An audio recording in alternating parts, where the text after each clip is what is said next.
Good evening and welcome to the October 21st Council meeting. If you would please stand, we have special presentation this evening for our flag salute. I'd like to invite the Chino Service Unit 405 Girl Scouts from Troop 1744, 5181, and 8685 to lead us in the pledge. And they're going to be led by Liberty Fornaka, a brownie. Ladies.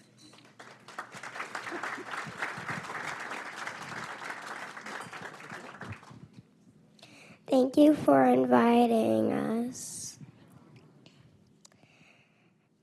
Please put your right hand over your heart. Face the flag. Ready, begin. I pledge of allegiance to the flag of the United States of America, to the republic of which it stands, one nation, under God, indivisible, with liberty and justice for all. Thank you, Liberty. Thank you very much. Thank you. Thank you very much, ladies. They're so cute. Okay, our first ceremonial will be Lights On After School Day. I'm pleased to proclaim October 23rd, 2025 of Lights On After School Day in the city of Chino. I'd like to call up Crystal Gutierrez, CSPR Coordinator with the city of Chino, and Shiloh Hart, Child Development Coordinator in Health Services at the Chino Valley Unified School District's SOAR and After School Program.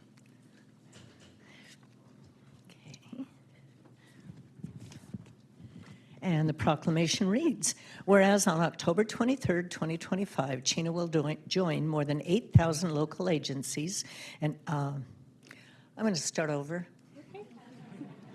Whereas on October 23rd, 2025, Chino will join more than 8,000 local events nationwide in celebrating the 26th annual Lights On After School event, the only nationwide event that highlights after-school programs and their vital role in the lives of children, families, and communities.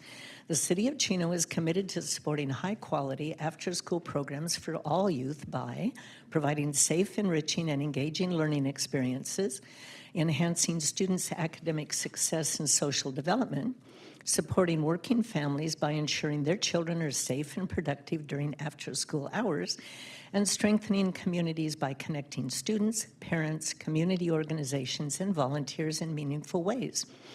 And whereas members of the Chino Focus on Youth Collaborative, including the City of Chino and Chino Valley Unified School District, along with many other youth service organizations, provide essential leadership by promoting community involvement to support the education, growth, and well-being of Chino's youth during after-school hours, helping them build the skills needed to become successful adults.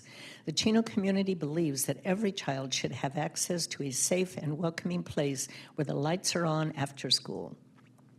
Now, therefore, I, Eunice Miloa, Mayor of the City of Chino, do hereby proclaim October 23rd, 2025 as Lights On After School Day and urge all residents to take advantage of the programs and services that are available to the community. Ladies. Thank you for the kind words, Mayor, and thank you, Council, for this proclamation. Our staff and students have been working hard on their projects, and they're excited to showcase them on Thursday. Great. Thank you so much for having us, and we appreciate all the support and love for after school and Chino Valley Unified School District. Well, you guys do a great job, and I know the kids and their families certainly appreciate it.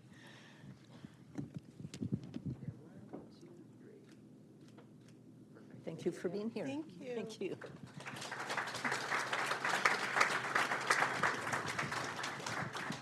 Now, this next ceremonial is really exciting.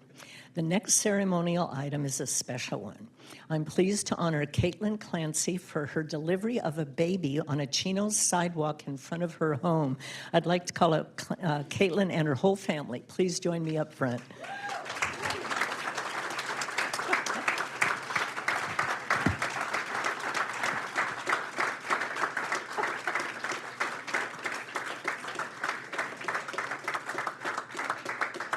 Caitlin, I have a certificate of recognition in recognition of your, I'm not going to say that word because I always screw it up, delivery of a baby on the Chino sidewalk. Your courage and willingness to assist without hesitation is to be commended. Now, tell us your story.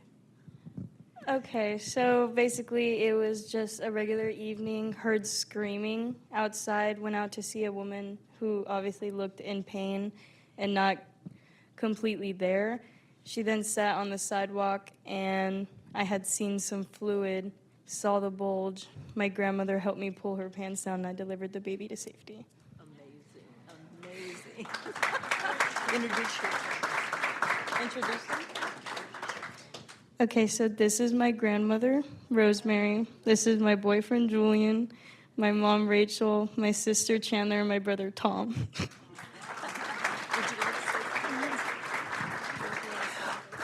I was there when Katie delivered this baby without hesitation. It was an unbelievable sight. We even both said, did this really happen?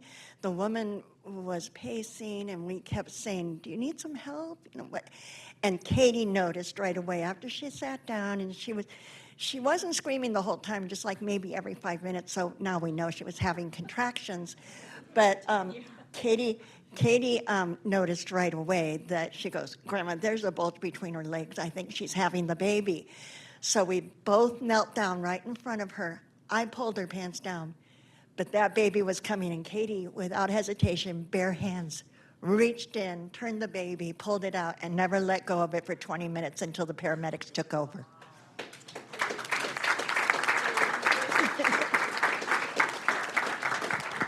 So do you now want to be a nurse? Oh, since I was 6, I wanted to become a nurse. And so I was already in the works of going to nursing school the next fall. You're going to be in maternity now? Yes, labor and delivery nurse. Well, thank you so much. I don't know about any of you, but I'll tell you, if that was me, I don't know if I would have had the presence of mind to be as calm as she was. Let's give her a huge hand. Okay, let's get a picture. Congratulations. Thank you. All right, everybody. 1, 2, and 3. Do you know the baby's name? No, I haven't gotten no updates on No, the baby. no update. Well, he's here because of you. Thank you very much. Thank you. CPS took the baby. Yeah. I know. Where do you want me to go?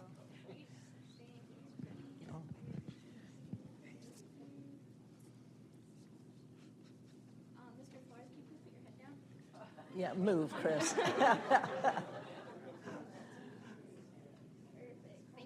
Thank you, Katie. Wow, I'll tell you. Okay, for the business of the month. At our last council meeting, we recognized the first 2 businesses of the month. Today, I have the pleasure of recognizing our second winner. I recognized the first of 2 businesses. This business has been open for 1 year and has already become a beloved part of our community. Our honoree for the month of October 2025 is Bevy Beans Coffee. I'd like to call it Maria and Janine Behena. And any staff members or family members, please come join me up front.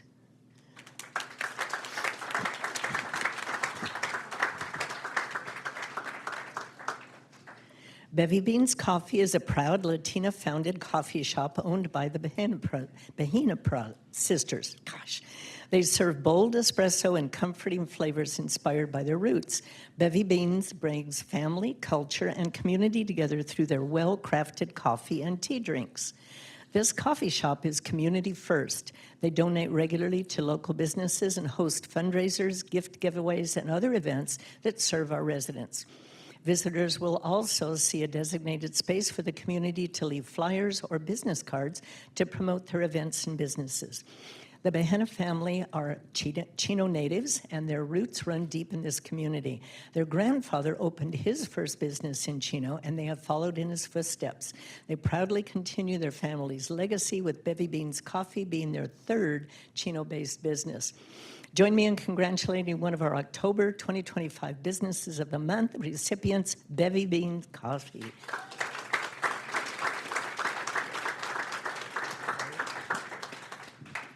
And I have a certificate of congratulations to give you, honoring you for Business of the Month on October 2025. Would you like to say a few words? Thank you. Thank you very much for the community, for all the support. My name is Sandra. I'm the mom. Maria is not here. She was running late. I apologize. this award is more so for my daughters. They take all the credit. I appreciate all the support from the community. It's been a little bit rough, but we're making it happen. I appreciate all the support from everyone. I hope you guys continue supporting us. Thank you. Congratulations. Oops, wait, he needs a picture. Ready? And one, perfect. 1, 2, and 3. Thank you.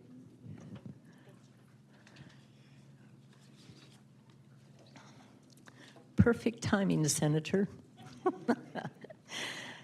I'm pleased to recognize Senator Susan Rubio for authoring State Senate Bill 536, a landmark bill that marks the first step in allowing the city of Chino to acquire the former Heman G. Stark Youth Correctional Facility from the state of California. Senator Rubio, would you please join me up front?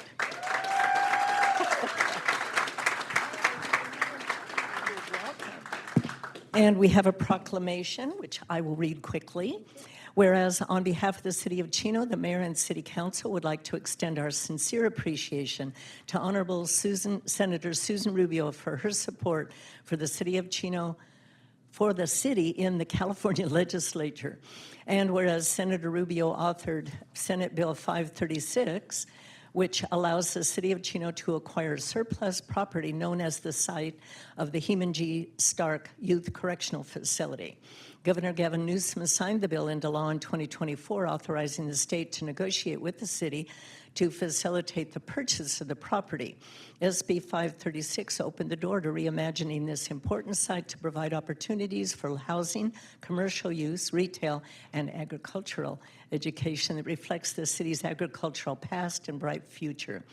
And whereas this was the critical first step to engaging the community to develop the site into a positive space that serves the various needs of Chino's residents and businesses. And whereas beyond her authorship of SB 536, Senator Rubio has been a strong advocate for public safety and the interests of Chino. Now, therefore, I, Eunice Loa, Mayor of the City of Chino, and the entire Chino City Council do hereby congratulate California State Senator Rubio for authoring Senate Bill 536 for Chino and supporting the city's efforts to transform the site into a vibrant community asset. We thank you for your leadership and your commitment to improving the lives of the residents of the city of Chino and the 22nd Senate District. Thank you. Thank you, everyone. Good evening. I'm so excited because I normally give these out, and today I happen to get one. So thank you so much to the council, to the community. Please know that anytime I have the ability to help you in any way, please reach out to me.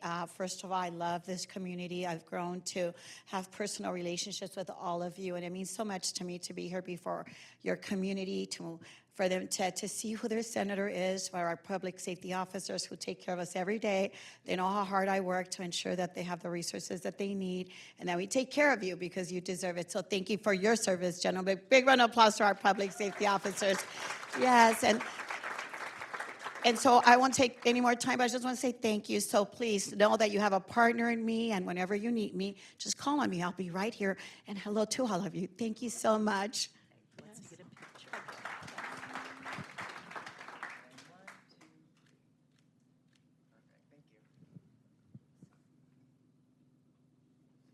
Thank you so much, Susan. She is absolutely phenomenal. It's nice to have good representation of in Sacramento. Let's give her another hand. Thank you so much. Thank you, Susan. Thank you.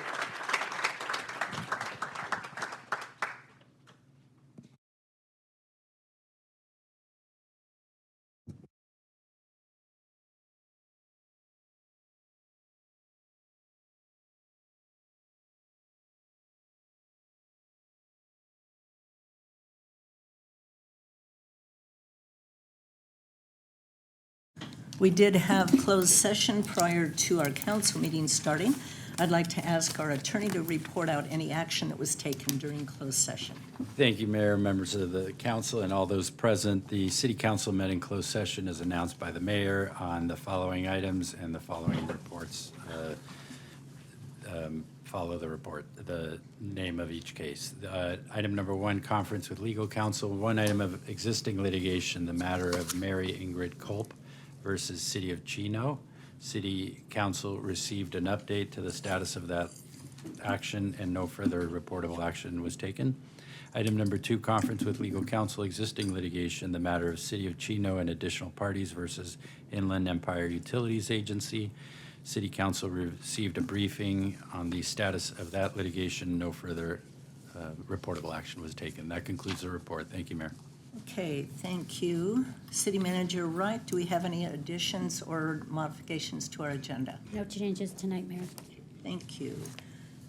Within our packet, we have our external agency report for October 21st. I encourage all of you to access that. It has very interesting information within it. Next, under public announcements, our Halloween Spooktacular. First, our annual Halloween Spooktacular is just around the corner. Join us on October 31st from 4 p.m. to 8 p.m. at Ayala Park for a frighteningly good evening full of games, activities, a spooky costume contest, carnival rides, and more. Be sure to purchase carnival wristbands so you can make your evening even more spooktacular. Wristbands are available for purchase at cityofchino.org/Halloween for $10 until Thursday. Join the fun and learn more at cityofchino.org/Halloween. Next, calling on all Chino dog lovers, you're invited to our annual Bark Around Ayala Park event on Saturday, November 8th. Bark Around Ayala Park will feature all sorts of fun activities for all members of our community, whether you have 4 legs or 2. Activities include an agility course, pie eating contest, dog fashion show, a best trick contest, and more. Bark Around Ayala Park will take place on November 8th from 9 a.m. to 12 p.m. at Ayala Park, located at 5575 Edison Avenue. Learn more at cityofchino.org/bark. Pie eating contest for dogs, or the people get to, Linda? It's for the dogs, Mayor. I wonder what kind of pie. Okay. And Veterans Day. Next, we invite you to celebrate those who bravely served our country during the annual Veterans Day ceremony on November 11th at 11 a.m. at the Chino Liberty Courtyard. Our Veterans Day ceremony will feature the presentation of flags from each branch of the U.S. military, as well as speeches from dignitaries and those who have served. The Chino Liberty Courtyard is located at the Chino Community Building at 5443 B Street. To learn more, please visit cityofchino.org/events. Now, this evening, we're going to be adjourning in the memory of Jackson Clarence Powell Jr., better known as Jack. Tonight, we also pause to remember a longtime Chino resident and beloved community member, Mr. Jackson Clarence Powell Jr., who passed away on August 2nd. Jack proudly served his country in the United States Air Force before eventually settling in Chino, where he and his wife, Cecile, made their home for more than 50 years. Jack loved this city and gave back to it in countless ways.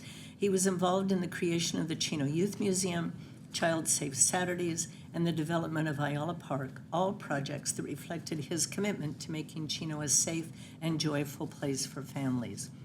A man of deep faith, Jack was an active member of St. Margaret Mary Catholic Church, where he participated in the RCIA program and the Knights of Columbus.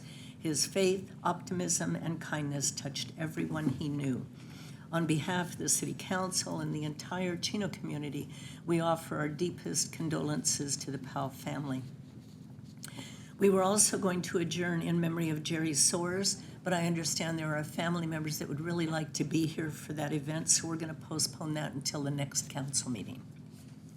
Next on the agenda is public comments. This is the time and the place for the general public to address the council about items that do not appear elsewhere. I'd like the record to reflect that we have received 42 email comments regarding community concern Calvary Chapel event that have been provided to the City Council and saved to the meeting record. In light of receiving all of those and not fully knowing how many requests to speak we have, I'm going to limit the time to speak to 2 minutes because we have quite a few people here and we have a lot of business to attend to. Our first request to speak is Pastor Don Porter from the Cross Point Church. I invite all of those who would like to participate to please stand and join us in an invocation. Thank you, Madam Mayor, for this privilege and honor. And to the council and the staff, thank you. Let's pray together. Our Lord, we come before you tonight to say thank you for who you are. And we see you fully in your Son, oh God, in Jesus Christ, his mercy, his grace, his goodness, his kindness. We thank you for who you are and that you have revealed yourself so fully to us. And Lord, on this night, we pray that you would bless this meeting. Lord, bless this city, bless this state, bless this nation. Lord, we pray and with a heart filled with gratitude for those first responders, for the police, for the fire here in Chino.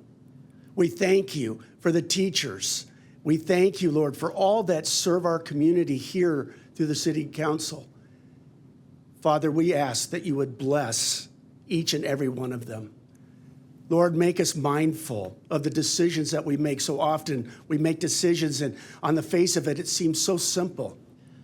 And we don't see the implications and ramifications down the road. Lord, give us your wisdom and your heart that we may see the things that we need to see. Give us your wisdom that the decisions that all of us make are decisions that honor and glorify who you are. Lord, you have called us to be your ambassadors in this world, to be light in this world that is so often we see filled with darkness. Lord, may we stand for your justice. May we stand and be passionate for the things that you are passionate for. And Lord, may we be drawn to your heart, to love you, to serve you with passion. In the name of Jesus Christ, we pray. Amen. Amen. Thank you, Pastor Don.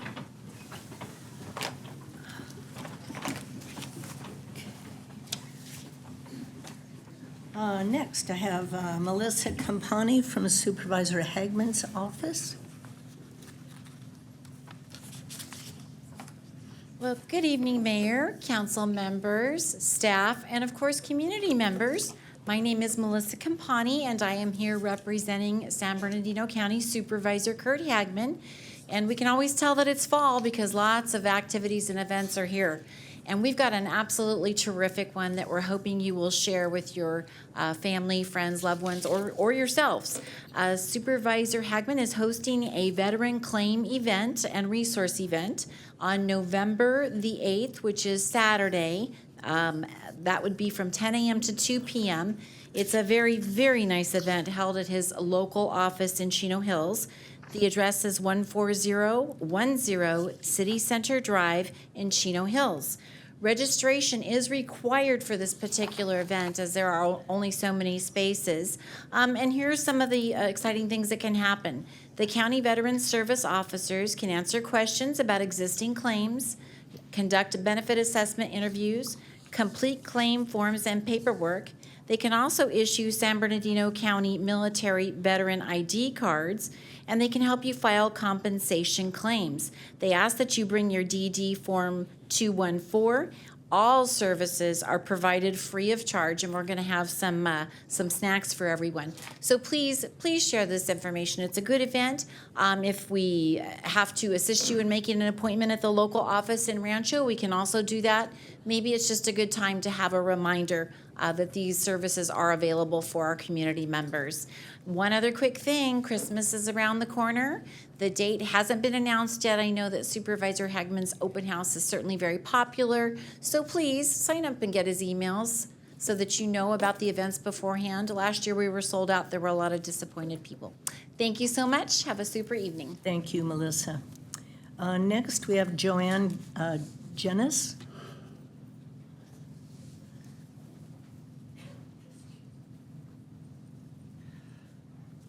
Good evening, Mayor, council staff. This is going to be too long, so I'm just going to have to cut it short. Our 30-year-old son, Cody Jenis, was killed by a hit-and-run driver on October 4th, 2025. And he was a homeless drug addict. been living on the streets for 3 years. He was diagnosed with ADHD and Asperger's at an early age and started self-medicating himself with marijuana, and then he went into harder drugs. He actually overdosed twice on fentanyl. I don't know if many of you read the story that Marianne wrote a wonderful article about my son's story, but we've been fighting to get him into mental health care, and it's been a challenge for the 3 years. We finally got a court date. We went into court. The evaluation that they gave him, the judge wasn't happy. It was only 7 sentences and incomplete. So she ordered another evaluation under the LPS Mental Health Act.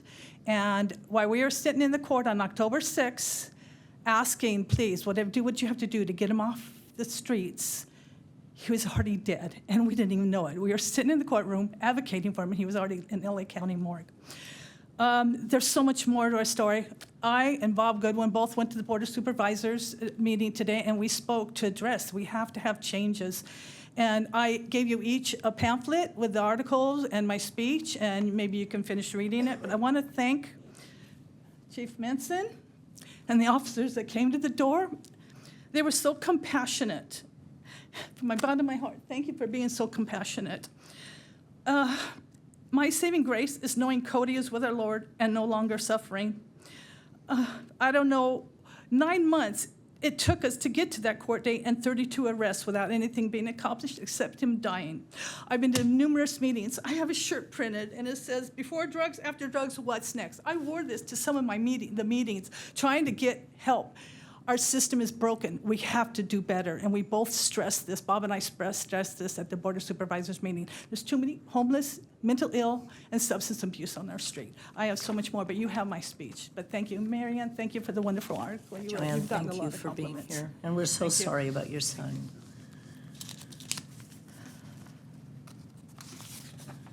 Okay, Bob Goodwin.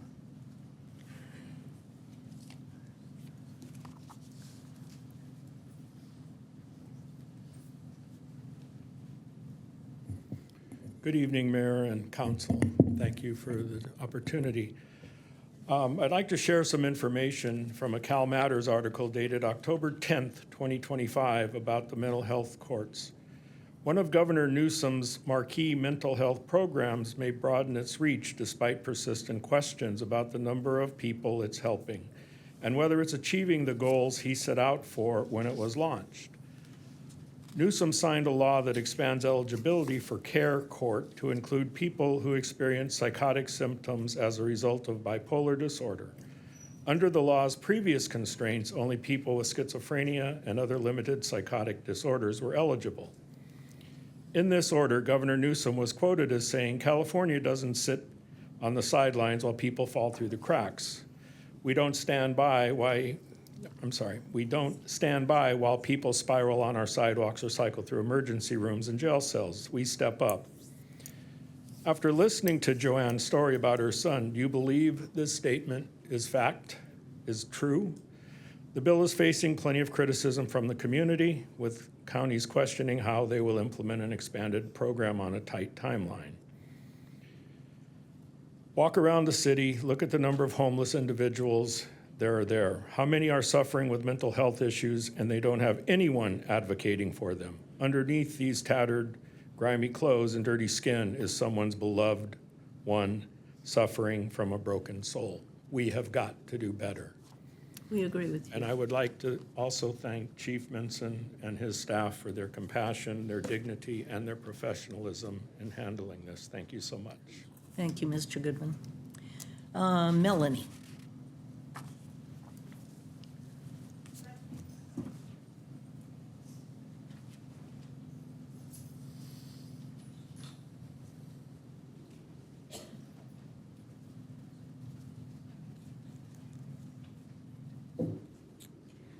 Hello.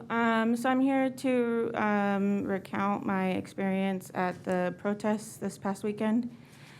So when I first got there, I saw a group of Proud Boys, and, you know, I don't believe fascists deserve, peace. So I said, shame on you, fascists, fascists, shame on you. And then I said, white supremacists, shame on you. And then one guy turned to me and says, I'm not white. I go, well, you support white supremacy. And then he did the Heil Hitler salute about 3 times, you know. And then after that, I go to where we were Friday. I tried to make my way to the same spot on Saturday. And the police stop me and say, hey, make sure you guys don't block the curb like you did yesterday. I said, all right, yeah, whatever, okay. But later on, the Proud Boys and other people were blocking that spot, and the police didn't tell them anything. And I believe the police blocked our First Amendment right to speech and freedom of movement, because when more of, you know, quote unquote, my people were trying to make their way to me, because I was, you know, alone basically and next to these dangerous Proud Boys, the police said no, that they couldn't go. And then I also want to say some Proud Boys tried getting in my face. They called me a lot of other things, and I said it back because I'm not going to be, you know, intimidated that way. And when I said, how many Proud Boys are on the police? He said enough. And then he said, also, we're on ICE. And today a man was taken by ICE at one of the parks here on Monte Vista, where the Mexican D Street schools were. So just Melanie, history is repeating itself. Yeah, I'm going to have to ask you to wrap it up. Thank you very much, Melanie. And we told you so. Next is Nicole.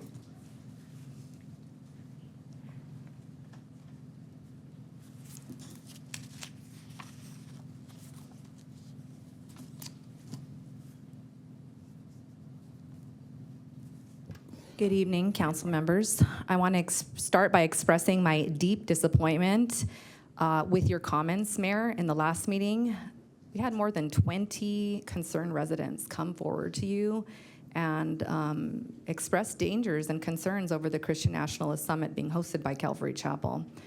And by responding that Chino is a safe community, you minimized and dismissed our valid concerns, and we don't appreciate that, and I think it's unacceptable. What we feared would happen did happen. I personally witnessed members of the Proud Boys, a dangerous neo-fascist group, verbally and physically assault peaceful protesters. Police had instructed both sides to stay apart, yet the Proud Boys repeatedly crossed the street to provoke us. I saw a man in a Burger King hat charge into our crowd, a woman being called vile slurs, and people shout, "Go back to Mexico, go back to Palestine."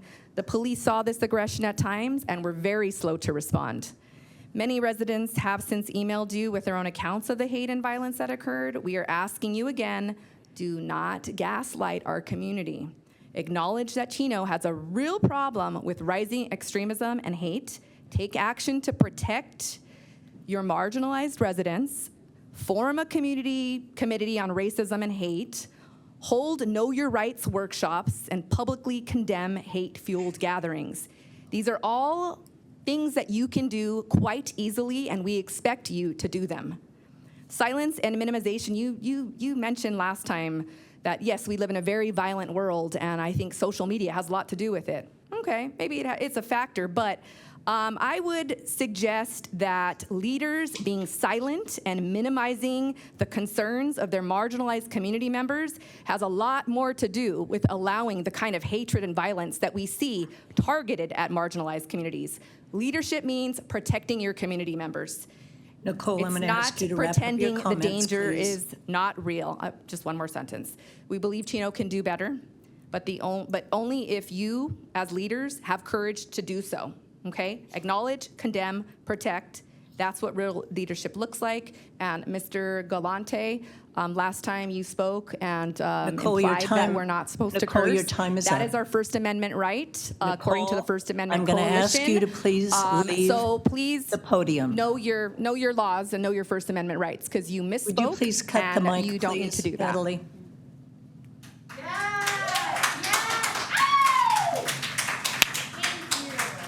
Okay, next, I don't know who this is. It says Antifada.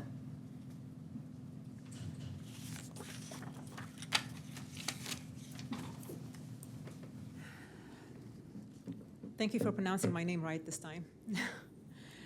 Good evening. My name is Intifada, and I'm here as a Chino resident deeply concerned about the community safety. During the last meeting, we warned you about the Pray Vote Stand Summit. We told you that it wasn't just a church event, it was a violent political rally for hate and extremism.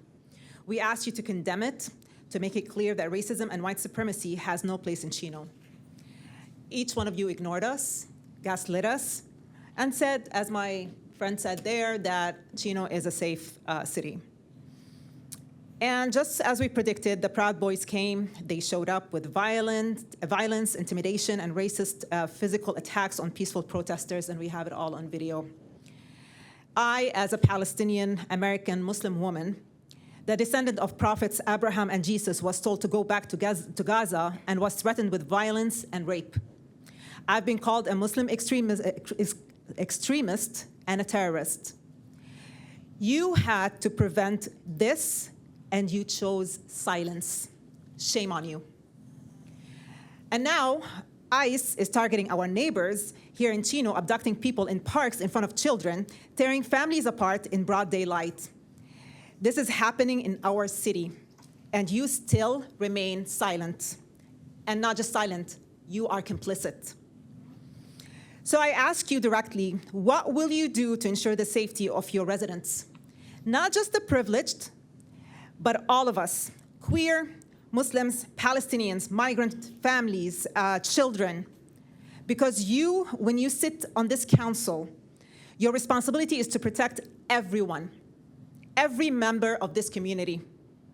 Your refusal to act is unacceptable. Shame on this council for ignoring our warnings, for abandoning our community, and for allowing hate and state violence to go unchecked. Your time is up, ma'am. If you would please vacate the podium. Free Palestine. Next written request to speak is Catherine Morales.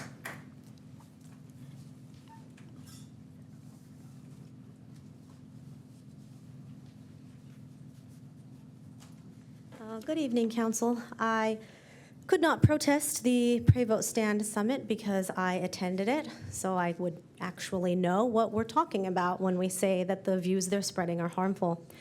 I respect that private views espoused by private citizens on private property are not under the purview of the City Council, nor should it be. I understand that free speech, while threatened daily by the federal government, is still a constitutionally protected right. However, what troubled me about what I heard at the Pray Vote Stand Summit didn't come from private citizens. I witnessed one of Chino's public servants, School Board President Sonia Shaw, actively dismantling the fabric of our public institutions. I watched Shaw nod emphatically as her panel host urged their audience to get your kids out of public schools. This is the person this very city council endorsed in her school board run. Why would you promote someone who believes the children of Chino are, and this is a direct quote from Shaw, trapped in public schools? What made you put your faith in someone who is not only uneducated herself, but undermines the very notion of education for our children? I am a child of Chino. I went to preschool in the very same building my grandfather was forced to attend elementary school in, the segregated D Street School for Mexicans, where that man was just abducted in broad daylight. I tested into the gifted and talented program and continued with elementary school in Chino Hills, where I had amazing teachers who encouraged me to read books that were far above my grade level. Now, instead of instilling a love of learning into our kids, you support someone who bans books, badmouths libraries, hates teachers, and thinks our kids are trapped here. My question for the council is, why are you colluding with a group of people who are rabidly anti-education? Why do we let school board members promote ideas like libraries are hostile environments? Why are you okay with Chino's children being actively robbed of the opportunity to find community through public schools, libraries, and subsidized preschool like I did? We were taught specifically that those who do not study history are doomed to repeat it. So I'm curious, can any of you sitting before me today think of a time in history when anti-education, right-wing, religious zealots ever infiltrated the government, banned books, turned neighbors against one another because of their beliefs, dismantled the libraries, and everything turned out okay? Your time is up. If you please vacate the lectern, please. Thank you very much. Is there, those are the only written requests that I have to speak. Is there anyone else in the audience that would like to address the council on an item that is not on the agenda elsewhere?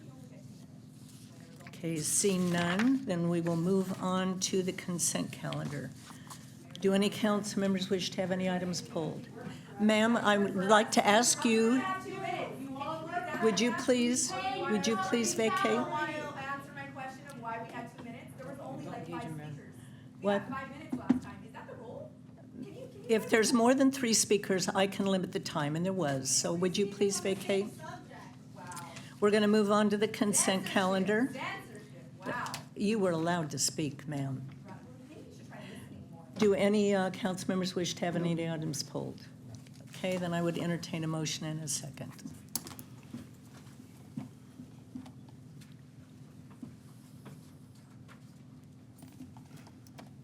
Motion from Councilperson Comstock, second by Mayor Pro Tem Burton. Please vote. Consent calendar passes unanimously. Can we make comments about the consent at this time? On the consent calendar? About the consent, an item on the consent? Oh, yeah. That's appropriate. Yeah, I just would like to commend our Public Works Department on item number 9 of our consent for the completion of the water service lateral replacement in Hampshire Village. I understand that we handled that in-house rather than contracting it out, and it was done right on, actually it was done before time.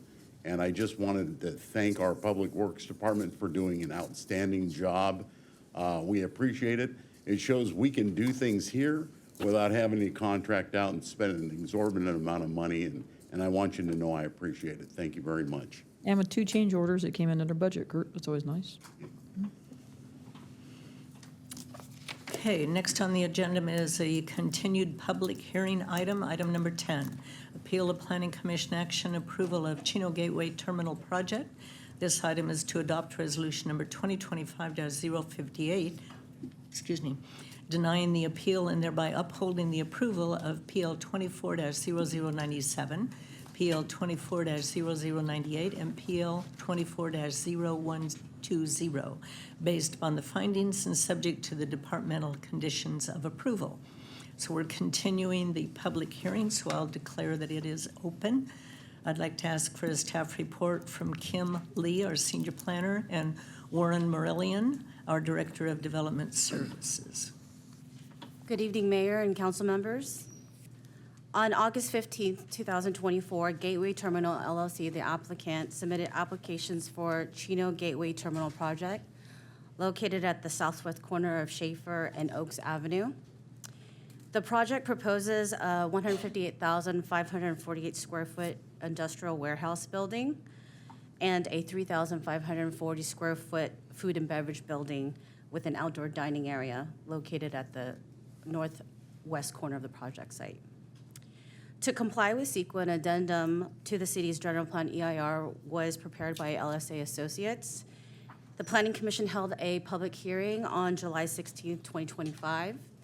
Prior to that meeting, staff received a letter from Supporter Alliance for Environmental Responsibility, known as SAFER, challenging the use of the addendum and claiming the new significant impact or mitigation measures have emerged since then. Staff explained to the Commission that under CEQA, an addendum is the proper environmental document for this type of project. The Planning Commission approved the project, adding an additional condition to install protective bollards around the outdoor dining area. On July 23, 2025, SAFER filed an appeal of the Planning Commission's decision, restating its objections but providing no new evidence beyond the initial letter. On September 16, 2025, prior to the scheduled City Council hearing on the appeal, SAFER submitted additional materials not included in the original appeal. The supplemental materials expanded on SAFER's early assertions and argued that the city's reliance on the addendum was insufficient under CEQA. At the applicant's request, the hearing was continued to tonight's hearing to allow time to respond to those issues. For context, the city certified its general plan EIR in 2010. The project site was included in that analysis and designated for light industrial uses under the M1 zoning. The addendum's purpose was to determine whether the proposed project would cause any new or more severe environmental impacts than those already analyzed After reviewing multiple technical studies, staff concluded that the project would not result in new significant impacts, nor increase the severity of any previously impacts disclosed. Accordingly, the addendum remains the appropriate secret document for this project, consistent with CEQA guidelines section 15162 and 15164. Prior to the September 16th City Council hearing, SAFER submitted a supplemental letter raising additional environmental concerns. In that letter, SAFER identified 4 primary areas of concern: air quality health risk, noise, CEQA procedural concerns, and biological resources. Staff, in consultation with LSA Associates, carefully reviewed each of these issues and determined that the supplemental materials do not present substantial evidence of new significant impacts, changed circumstances, or new feasible mitigation measures that would require further environmental review. SAFER raised additional concerns about cumulative air quality impacts, valley fever, and emissions from fire pumps and backup generators. The air quality and health risk assessment in the addendum already addresses these topics, and no new significant impacts were identified. SAFER also questions construction noise, truck operations, and HVAC noise. A supplemental noise analysis confirmed that the noise levels remain below CEQA thresholds and consistent with existing conditions. SAFER challenged the city's use of an addendum under CEQA. As stated, the addendum is consistent with CEQA guidelines and remains the correct document since no new or more severe impacts were identified. And last, SAFER claimed potential impacts to special status species and wildlife corridors. An updated biological resource assessment found no new significant impacts, and the analysis in the addendum meets current industry standards. After comprehensive review, staff concludes that SAFER's appeal and supplemental letter do not present new substantial evidence that would require additional CEQA review, and the addendum remains the appropriate CEQA document for this project. Therefore, staff recommends that the City Council deny the appeal and uphold the Planning Commission's approval of the Chino Gateway Terminal project. That concludes my presentation, and I'll be happy to answer any questions. The applicant and their environmental team are also here to answer any of the technical questions regarding the environmental analysis. Thank you. Thank you, Kim. Do any members of the council have questions before I call on the applicant? Okay, I'd like to call up Haley Uno.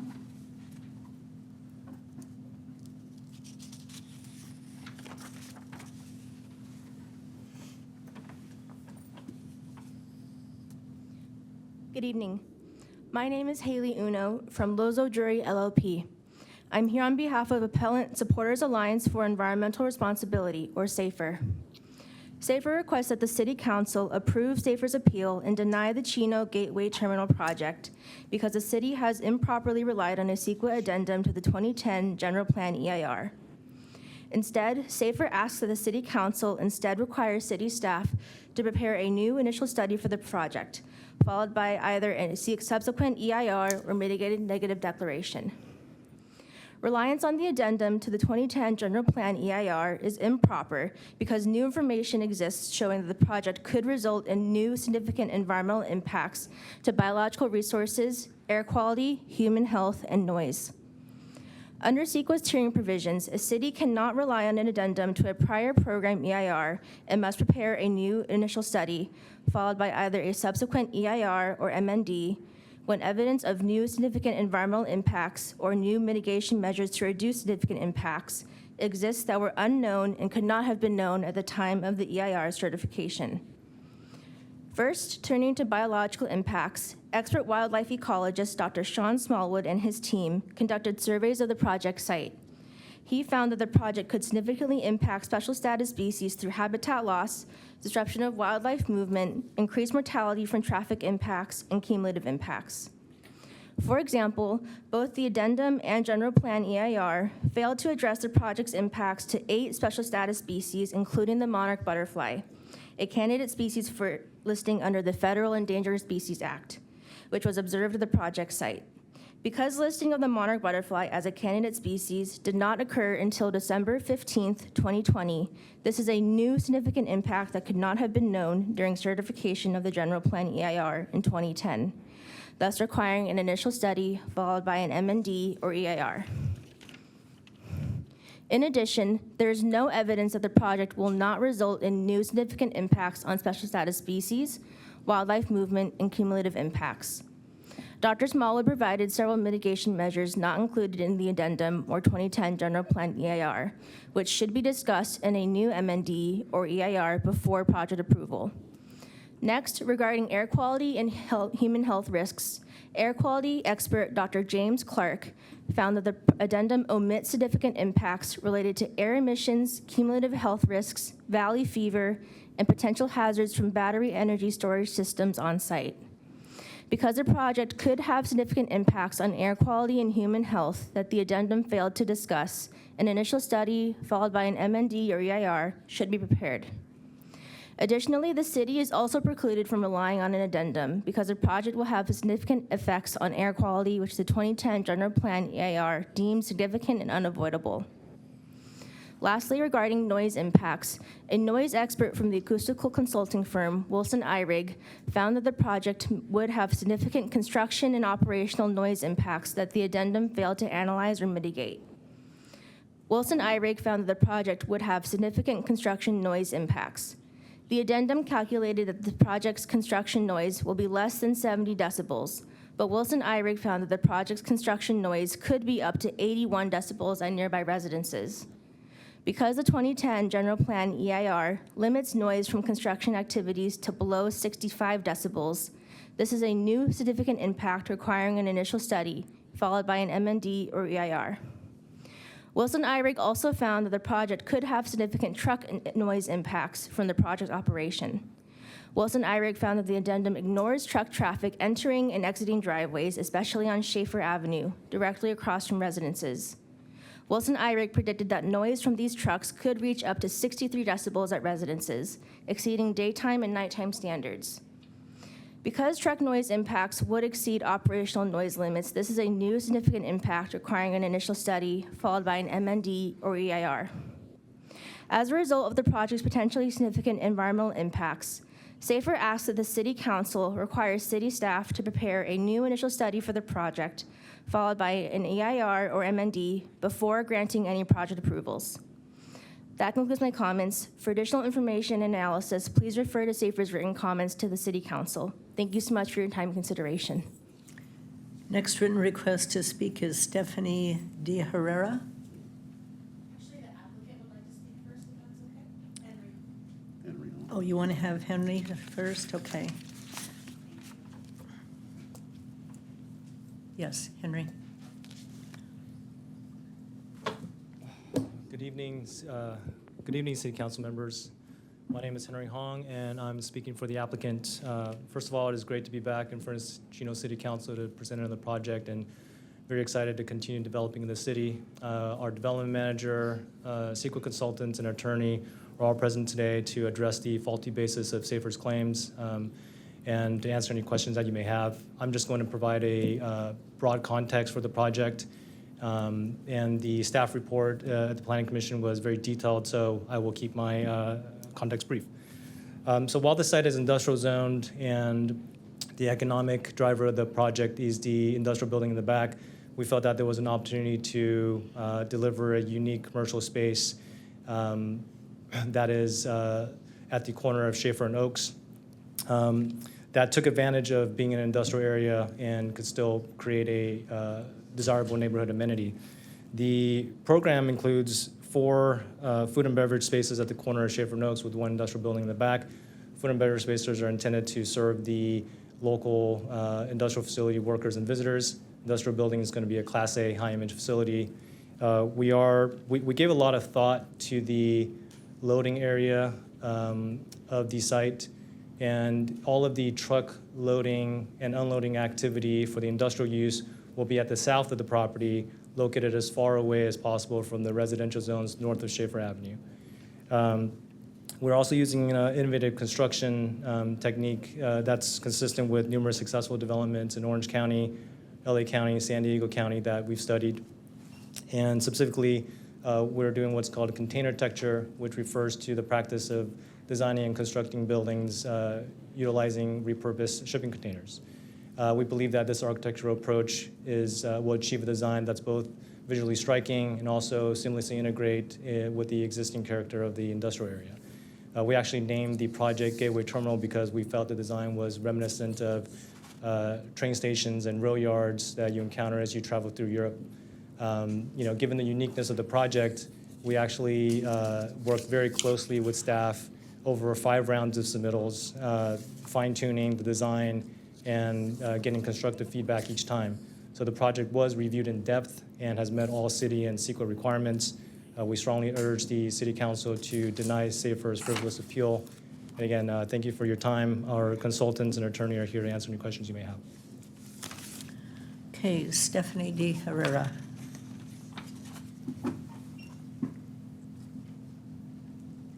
Thank you very much, and good evening, City Council members. My name is Stephanie De Herrera, Land Use Counsel for the applicant. I'm here to address the appellant CEQA allegations, but as Henry mentioned and staff, we do have the experts here who can answer any of the technical questions you may have. The CEQA consultant prepared a detailed addendum providing 20 appendices, all prepared by technical experts, including air quality and GHG reports, traffic and noise reports, a health risk assessment, a biological resources assessment, and a tree report, just to name a few. The addendum and its appendices provide comprehensive analysis of the project's potential impacts and concludes that those impacts are adequately covered by the already certified general plan EIR, and also that there are no new or more severe impacts. Therefore, there's no new mitigation required for the project. We note, though, that the addendum is subject to the highly deferential substantial evidence standard, under which any conflicting evidence is resolved in favor of the city or LSA's prepared addendum. Substantively, and I'll go through this quickly because I think staff did a good job covering these, appellants' supposed expert reports are blatantly misleading and unsupported in fact and standard practice in their respective fields. They do not support an appeal, and I'll give you just a few examples. First, regarding the biological resources reports, the appeal includes technical jargon, graphs, conceptual models, and cites to studies in an effort to make the appellant's arguments appear substantive. However, as in our response to comments, when you really drill down on the details, the studies are not applicable to the project region or are grossly exaggerating the habitat value of the project site. The site is a small, disturbed lot surrounded by existing development and is regularly disked. Although there are some trees on the project site, there's no native vegetation types, and the site is of low biological value as described in the biological resources report prepared for the project. Second, the air quality analysis in the appeal calls for analysis of project components that are not even proposed and claims project impacts based on existing conditions, which is in conflict with established CEQA principles. Further, the claims regarding valley fever are misplaced. The site is not in an endemic area, and the project will comply with all applicable regulations that address dust, which is how valley fever is transmitted. Finally, the noise-related claims are based on misapplication of methodologies not utilized in standard practice in CEQA impact analyses. To summarize, the addendum's conclusions are supported by technical appendices prepared by experts according to the regulations, CEQA regulations and case law, and all current best practices. It is based on substantial evidence. Appellants' claims are unsupported and are based on unreliable evidence and often intentionally misleading. For these reasons, we respectfully request that this council deny the appeal, which lacks the necessary evidentiary report, and approve the project. Thank you so much for your time and consideration tonight. Thank you. Next written request to speak is Stubby Barr.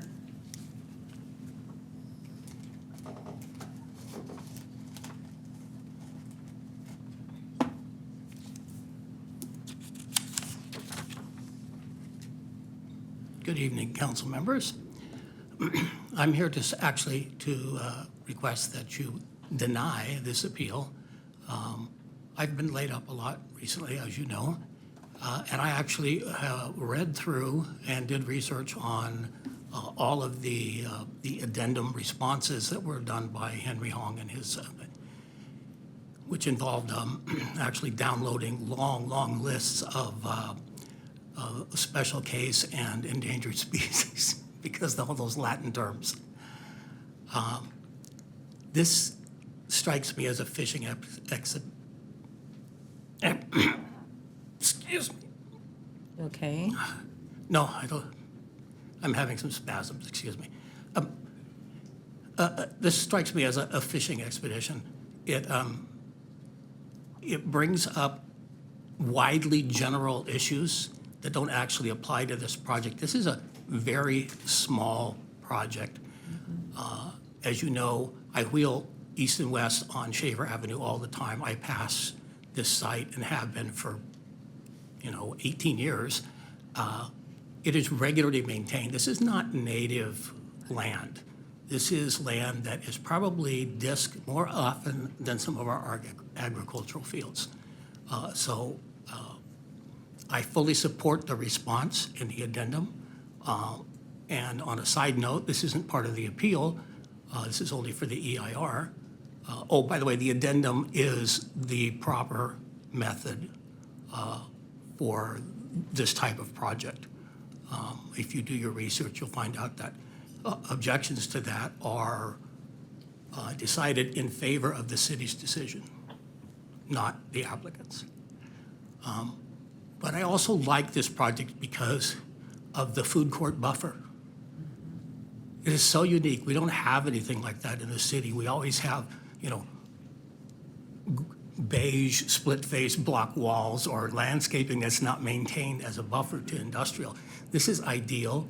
The architectural design of the building as it faces Schaefer is very unique for our city. It's not really going to look like a warehouse. It's going to look more like an office building.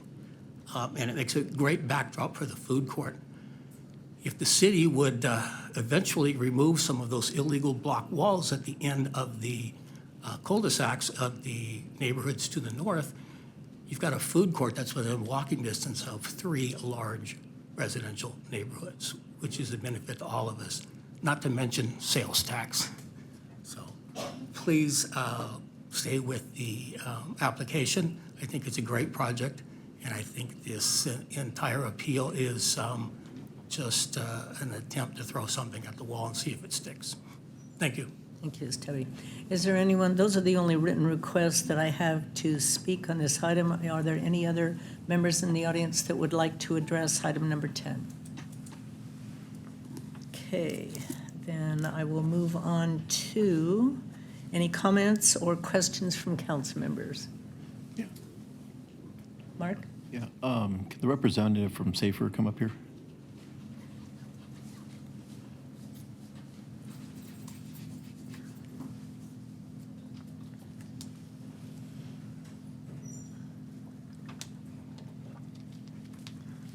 Good evening. How's it going? Thank you for being here. I just have a couple questions. When you brought up air quality, you said that battery storage would be an issue. I'm not aware. Are they storing batteries here? Or are they going to store batteries here, to your knowledge? To be completely honest, I am not entirely sure. I'm covering this project for another one of my colleagues. So I'm not sure what the battery energy storage, but I can have one of my members from our team look into that for you. Okay. And then when you covered noise impact, you said that the construction noise was going to be higher than normal. Where do you get that information from? We had an expert acoustical consulting firm called Wilson iRig review the addendum and EIR, and they ran their own calculations of the projected noise impacts of the project. And they, based on their data, they came out to find that the project's construction noise levels would be up to 81 decibels, which exceeds the local noise thresholds. Okay. And then when we look at truck traffic, you said that their truck traffic would be higher than 63 decibels, which is louder than it's supposed to be. It's surrounded by warehouses. Is there any other business that's decibel level is over 63 that you are able to compare that to? Because that whole street is all warehouses. Not to my knowledge, but it would be 63 decibels at residences that are nearby. But so across the street from it, on the same side of Schaefer, you have a warehouse directly in front of this potential project, which is the southeast corner of Oaks and Schaefer. Is there, because that's going to be directly across the street from the neighborhood directly in front of them, is their noise level over 63 degrees? Decibels. I'm not sure, but I can have someone look into that for you. Okay, because I can't imagine that all the other warehouses that on the south side of these neighborhoods that also have trucks that come in and out of there, then that would mean all of them would be impacted. And I've yet to hear any complaints from any of the residents north of these locations complaining about how loud the noise is from the trucks. Mm-hmm. I'm curious, you guys are projecting this, but to your knowledge, you don't have any information about the other warehouses and how much noise they produce? I personally don't, but I can have someone from our team reach out to you and provide that information for you. Okay. I have nothing else. Thank you for coming. Thank you. Okay, are there any other questions of the applicant or the appellant? Okay, then I'm going to close the public hearing, turn it back to council comments. Chris, you had a comment? No? If Karen, I you had a may, comment? Madam Mayor, just a quick note. Yes. The time to provide any evidence is today. So Right. to the extent the appellant's representative wishes to provide additional evidence, that would not be part of the record, but only for information purposes should she decide to do that. Okay, if there's, do you have a question, comment? Okay, then I would entertain a motion and a second. Motion from Councilman Flores, second from Mayor Pro Tem Burton. Please vote. And the item passes unanimously. And just for clarification, that's to support staff's recommendation denying the appeal. Yes. Thank you, Mayor. Next, under public hearings, item number 11, Community Development Block Grant FY 22-23 Action Plan, substantial amendment. This is to adopt a resolution approving the CDBG Action Plan substantial amendment. I'd like to declare the public hearing open. Ask for a staff report from Tracy Rossetti Smith, our Senior Management Analyst, and also our Director of Development Services, Warren Murillian.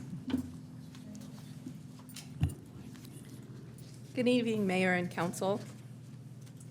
Staff is proposing a substantial amendment to the 22-23 CDBG Annual Action Plan to reallocate $31,500 in funding from the Economic Development Facade Project to the Alley Improvement Project for a new total funding of $549,625.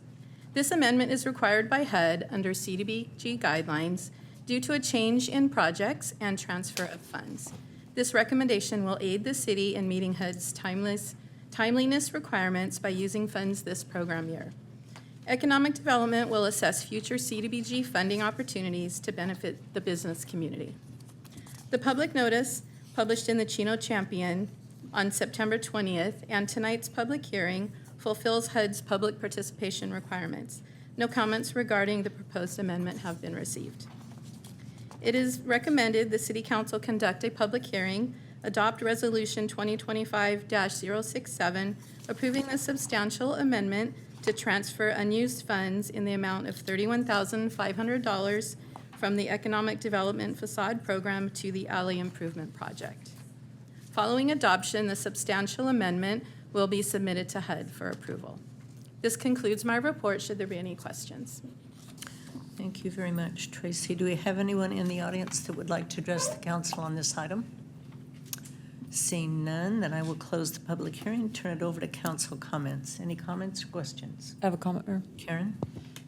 I just want to thank staff for their work on this. This is one of the things that has been of particular interest, I know, to Councilmember Flores as far as alleyway rehabilitation It's long overdue for our community in several areas. The areas that we've done have come out great, by the way. They look very nice. So thank you for that, and there's still more to do. I'm happy to see this money be recommended for repurposing for this project. Thank you, Mayor. Chris? Thank you, Mayor. Yeah, just want to, express, what was already expressed. Just thank you for your commitment to this rehabilitation, program for our alleyways, and it's much needed. So again, thank you. Great job, and there's a lot more to come. Okay, with that, I would entertain a motion in a second.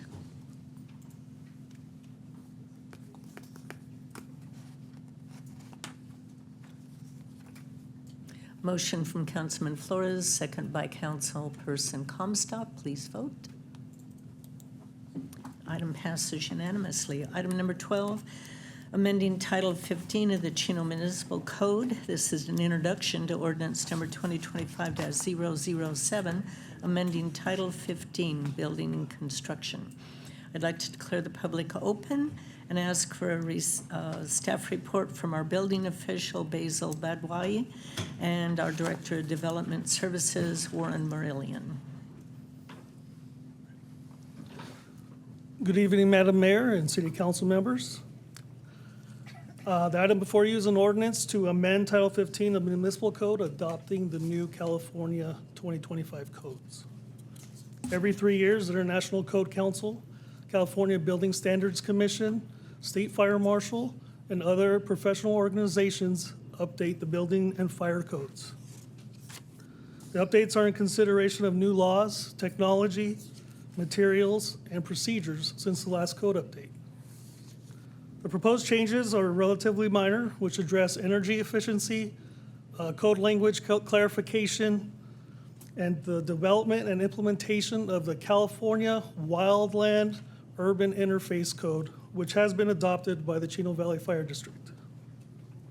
It is important to note that the updated codes will become effective on January 1st, 2026.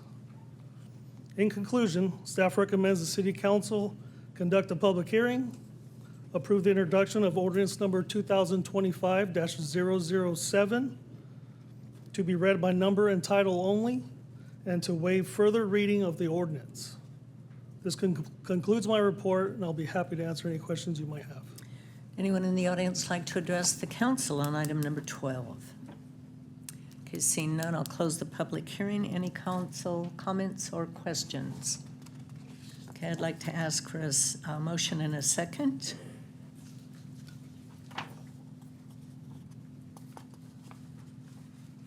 Motion from Councilman Lucio, second from Mayor Pro Tem Burton. Mr. Attorney, would you like to read the ordinance by number and title only prior to the vote? Yes, thank you, Mayor, members of the council. The City Council has before it ordinance number 2025-007, entitled An Ordinance of the City Council of the City of Chino, California, amending Title 15, Buildings and Construction of the Chino Municipal Code, adopting the California Code of Regulations, Title 24, including the 2025 edition of the California Building Code, California Residential Code, California Plumbing Code, California Electrical Code, California Mechanical Code, California Fire Code, California Energy Code, California Green Building Standards Code, California Existing Buildings Code, California Historic Building Code, California California Reference Standards Code, California Wildland Interface Code, and the 2024 International Property Maintenance Code, and that's being read by title only and waiving further reading. Thank you. Okay, please vote. The item passes unanimously. Next, under new business, item number 13, professional services agreement to DUDEC to prepare the city's urban forest management plan.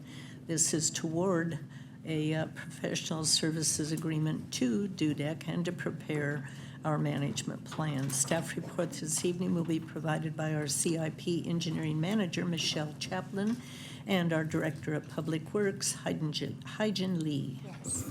Good evening, Mayor and members of the council. We're really pleased to bring this item to you. As you recall, last year's strategic planning meeting, this was one of the items that we had brought forth with the council support. We're ready to award the consultant services to start the urban forest management plan. So I want Michelle Chapman to present to you our item tonight.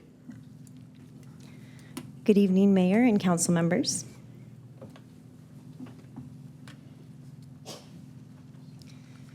The City of Chino's urban forest is comprised of 16,500 city-maintained trees. That includes trees in the public right-of-way, at city parks, and located at city facilities, such as civic centers here at City Hall.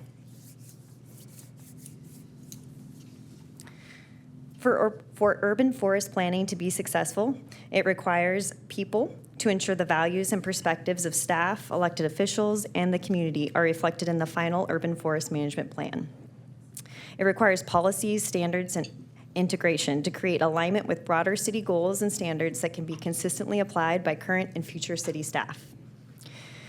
It also requires urban forest management, understanding the human and financial resources needed to manage a sustainable urban forest.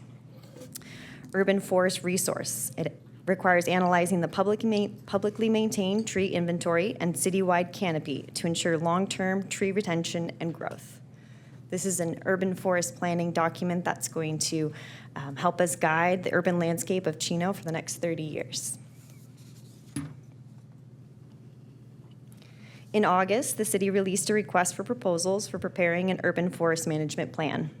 The scope of work will address, but is not limited to, the following: analyze the tree inventory and shade canopy, provide a tree species palette that matches Chino's climate, provide recommendations to manage trees and infrastructure conflicts, provide species recommendations for large private development tree selection, and to provide a street tree plan for the public right-of-way. The next steps here today are to recommend that staff recommends to award a professional services agreement to Dudek in the amount of $245,377. The contract itself is scheduled to take about 18 months to complete, with the initial execution of a professional services agreement as the first plan of action. Next, you have stakeholder meetings, public outreach. It would be coming before Infrastructure Streets Committee, come before Planning Commission, have a public draft, and then formally get adopted by council sometime in about summer 2027. I'll leave this open if you have any questions. Okay, would anyone like to address the council on this item? Yes, Debbie.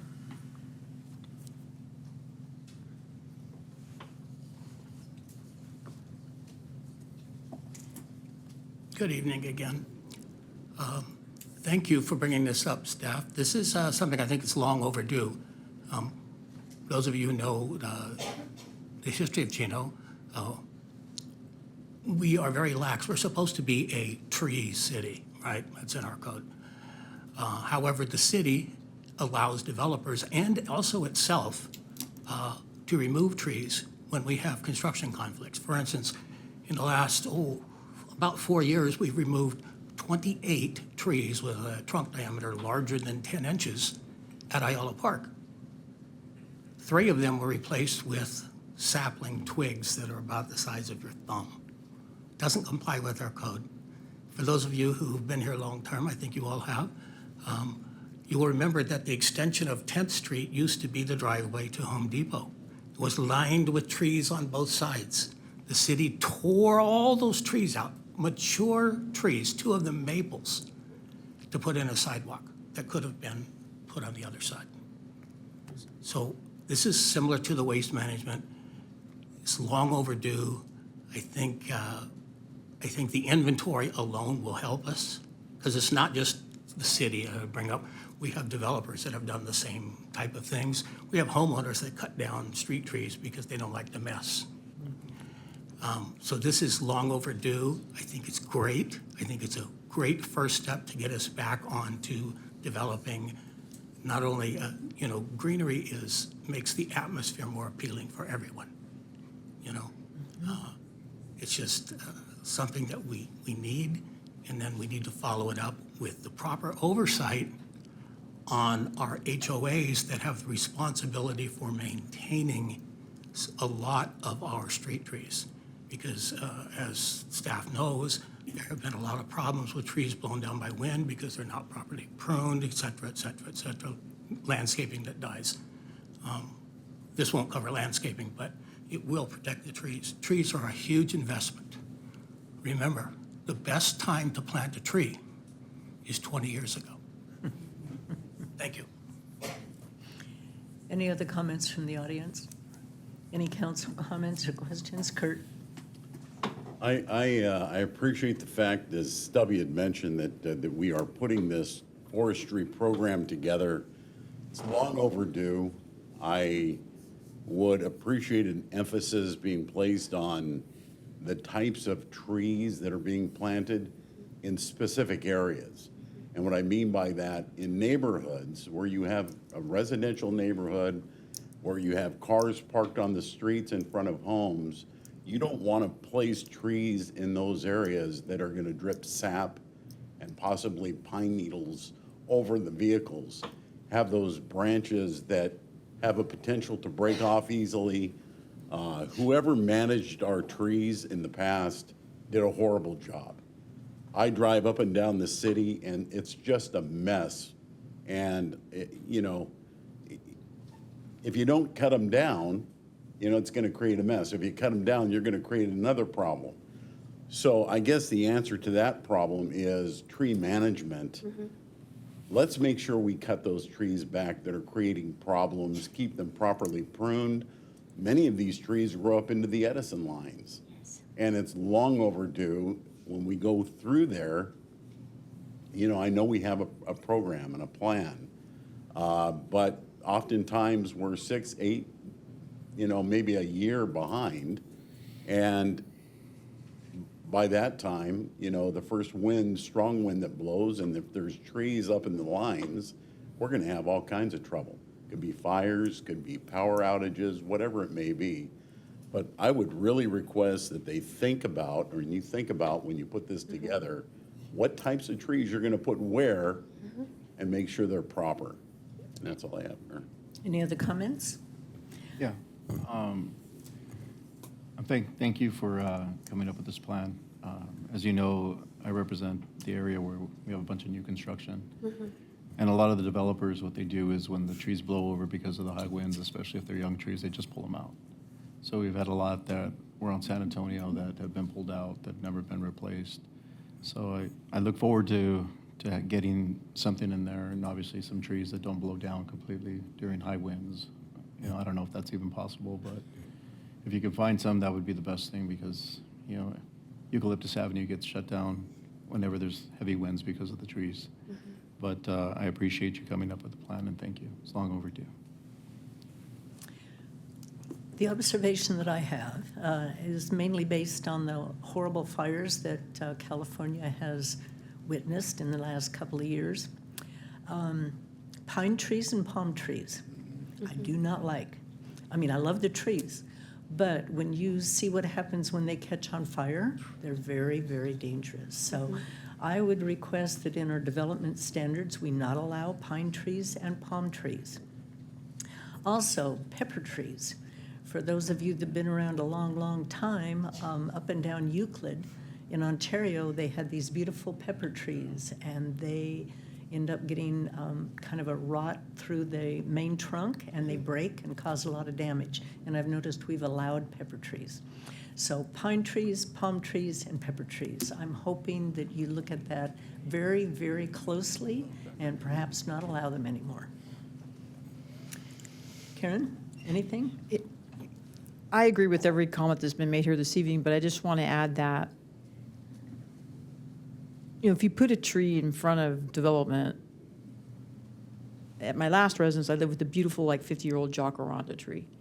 And when they were all in bloom on the street, it looked like it just snowed purple. I know. Any tree that flowers, you're going to get sap or aphids or anything. So if we limit it to trees that don't bloom, I think to Kurt's point, maybe the sap with pine is the worst, but if you say that the tree can't bloom, that's almost, I mean, almost all your trees. So I think there just needs to be some conventional wisdom in the process in doing this. And to Kurt's point as well, I think in the last workshop, one of the things the entire council talked about was the maintenance of our trees. And I do believe at our last point with West Coast Arborists, we actually agreed to trim our trees a little bit more aggressively so that we didn't lose them in those wind incidents. I guess my only question is, why didn't we enter into like an agreement with West Coast Arborists to include this, or did it have to be a separate bid? Why did we actually go out for the bid, or did we ask them about it before we decided to go out for the bid? So when we prepared the proposal, it's more than just an inventory. Okay. West Coast Arborist does provide an inventory for us, and so that GIS image that you saw on the first slide does represent what they've provided to us historically, so we have that data. Right. We opened up the proposal opportunity on Planet Bids for anyone qualified to propose on it. They were one of the proposers. The one that made the highest score was actually Dudek, so they did have a proposal that they put together. So is this something that Dudek specializes in, or do they also maintain trees as well? I will answer that. Dudek does not maintain trees. They are primarily a consultant, technical consultants who are really, really good at putting together master plans. Whereas West Coast Arborists is their primary expertise is actually in the field work. Okay. Yeah, and all your comments and your feedback are well taken. And one of the goal for this urban forest management plan is that we select the right tree at right location for the right climate that we have. Yeah. So. Yeah, to your point, I have a sneak peek at what the trees are going to look like in front of my house. They're right on the east side of Pipeline Avenue across from where Dick's Sporting Goods is. Those trees are huge, and they've got those yellow flowers on them. So mine are those trees, but they're just probably about, now about 5 or 6 years old. But when those things are going to be 20 years old, my whole house is going to look like it snowed yellow on it. So, but they're very pretty trees, at their maturity, so. They are pretty. So are jacarandas, and so are the umbrella trees. So are jacarandas, yeah. And then the trees with the big pink flowers that have spikes all over the trunks, those are really messy too. But I love crepe myrtles, and they're flowering trees, but they're not as messy, and they're tiny little flowers. Their flowers get everywhere. They do, but they're little. And Mayor, and you are absolutely right. The palm trees are not even considered a tree. It's actually considered a type of grass. Weird, huh? Yeah, and pine tree is not really suitable for this climate, so they belong in the forest perhaps, but not in the urban areas. I agree. And what do we have in the preserve? Yeah, a lot of. Tons of pine trees, I know. Yeah. Kurt? So, getting back to what Stubby had recommended or asked about, the small saplings that we plant when we remove a tree, is there a way that we can get a more mature tree to put in its place rather than a smaller one that will? Yes, we could come up with a proposal, and we could incorporate it as a part of our ordinance. Whenever we replace a tree, that we could condition a size of trunk or caliber of thickness of the tree trunk. So we could do that, yes. Yeah, going into a new development, that's one thing, but a mature tree that's been in an area that has other mature trees, I would appreciate the going out and putting in a bigger tree. Yeah, they just cost a Thank little you. bit more. Well, not only that, though, when I was at the Conservation District, one of the disadvantages of trying to put in big trees is a lot of them are root bound. They're in boxes, but they're root bound, and then when you plant them, they can't grow because the roots just grow circular. So sometimes your smaller tree will outgrow the bigger trees because they're not root bound. So I would leave it up to the tree experts, but it would be nice if they would plant something bigger than our width of our little finger. Chris? Yes. Sure. I agree with what the rest of the council has said. I'm sitting here listening, and obviously I'm not a tree expert. The mayor knows a lot about trees, obviously naming all these trees. But what I do want to share is that on behalf of some commercial property owners, I know there's been complaints about just, the trees that are sitting on their properties that, just uplift the Sidewalks. Right, not only the sidewalks, but right, the paving and the parking lots and stuff, and it causes unwarranted or unwanted lawsuits and things like that. I've heard commercial property owners say, they're spending upwards of $200,000 a year on maintenance, and and unfortunately, most of that gets passed on to the business owners, right, who are leasing the space. But I know this is going to be a part of the process, but if we can keep that top of mind as well, Absolutely. that'd be great. Thank you. Yes, that's part of our action items. Okay, if there aren't any more comments, then I would entertain a motion in a second, please. All right, Stubby, one more, quickly. Just to confirm, our municipal code already has a tree replacement schedule. Okay, it's part of our thing.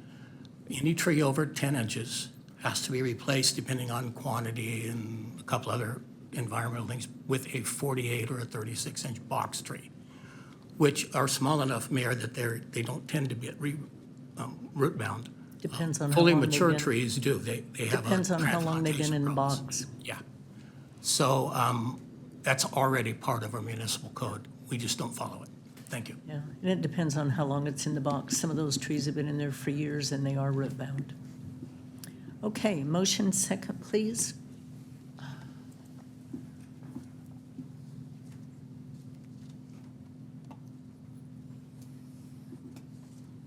Motion from Councilperson Flores, second from Mayor Pro Tem Burton. Please vote. Item passes unanimously. Okay, item number 14, amending Chapter 10.64 of the Chino Municipal Code. This is an introduction of ordinance number 2025-008, amending that chapter relating or regulating parades and special events. Our staff report this evening will be provided by our Strategic Initiatives Manager, Nikki Love, and our Assistant City Manager, Jackie Melendez. Good evening, Mayor and City Council. This evening before you, our team has worked in an interdepartmental and interagency capacity to revamp and look at our special events permits and the processing of said permits. And I'd like to turn it over to Ms. Nikki Love here to talk about those efforts and to provide some recommendations for your consideration. Thank you. Good evening, Mayor and City Council. I am Nikki Love, the Strategic Initiatives Manager, overseeing the Office of Innovation, and I'm here to present one of the special projects that we took on.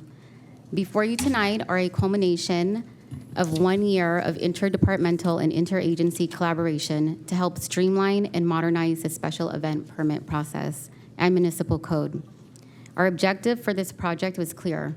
After gathering feedback from staff and event organizers, it became evident that the existing code was confusing, outdated, and lacked clarity. We set out to address the concerns raised and amend the code to better support the community and staff.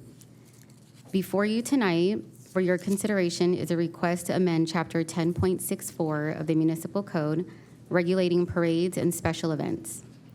This evening, we present a path to align Chino's policies with those of other cities across the region. Several proposed changes directly impact the municipal code, and I will highlight a few key examples to illustrate how these updates will strengthen our approach and improve consistency with regional standards. Special events are a vital part of Chino's identity. They bring community together, support local nonprofits and small businesses, and create shared experiences that strengthen civic pride. These events also drive economic activity by attracting visitors, increasing foot traffic, and generating revenue that benefits the entire city. Currently, staff oversees the special event permit application process as outlined in Chapter 10.64. This process impacts nearly all city departments, including police, finance, administration, community services, parks and rec, development services, human resources risk management, and public works, as well as external agencies like the Chino Valley Independent Fire District and San Bernardino County for events held at Prado Regional Park. While events have evolved, growing in size, complexity, and diversity, our permitting process has not. The current ordinance and internal procedures have not been updated since 2017. Since then, the number of special event permits has surged, with staff issuing approximately 130 permits in 2024 alone. By comparison, in 2021, 63 permits were issued. As of today, we have issued 117 special event permits, and we have 17 pending applications. This is a clear sign of Chino's vibrancy, but also an indicator that our systems need to evolve, even if just to handle a larger workload. Over the past 12 months, staff conducted a comprehensive evaluation of the special event permitting process and the relevant code sections. This effort included collaboration with all city departments, our city attorneys, subject matter experts, members of the Special Events Committee, external agencies such as the Chino Valley Independent Fire District and San Bernardino County Regional Parks. We also engaged with past event organizers and benchmarked our process against our 9 neighboring cities, including Riverside, Moreno Valley, Ontario, Chino Hills, Corona, San Bernardino, Rancho Cucamonga, Eastvale, Irvine, and San Bernardino County. Through this in-depth analysis, staff identified redundancies and inefficiencies in Chapter 10.64 that delay approvals and increase potential liability for the city. The proposed revisions directly address these issues, removing outdated processes, clarifying responsibility, and aligning our code with best practices across the region. While tonight's discussion will focus on proposed code amendments, it's important to note that to the extent the revised ordinance calls for any changes to the fees, no changes to any fees will take effect until formally adopted by the council through a future update to the city's master fee schedule. That process will include a thorough assessment in coordination with the finance department. Although there are several proposed amendments in the staff report, I'd like to highlight just a few key examples of those that directly address issues identified in the comprehensive evaluation.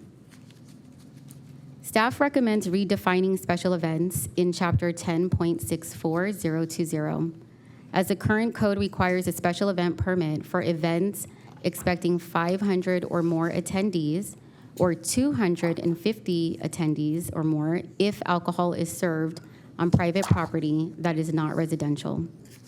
To better protect public health, safety, and welfare, staff recommends removing these attendance thresholds. Removing the threshold would also align with other cities in the region. Staff recommends streamlining the review process by removing the Planning Commission from the special event permit review process.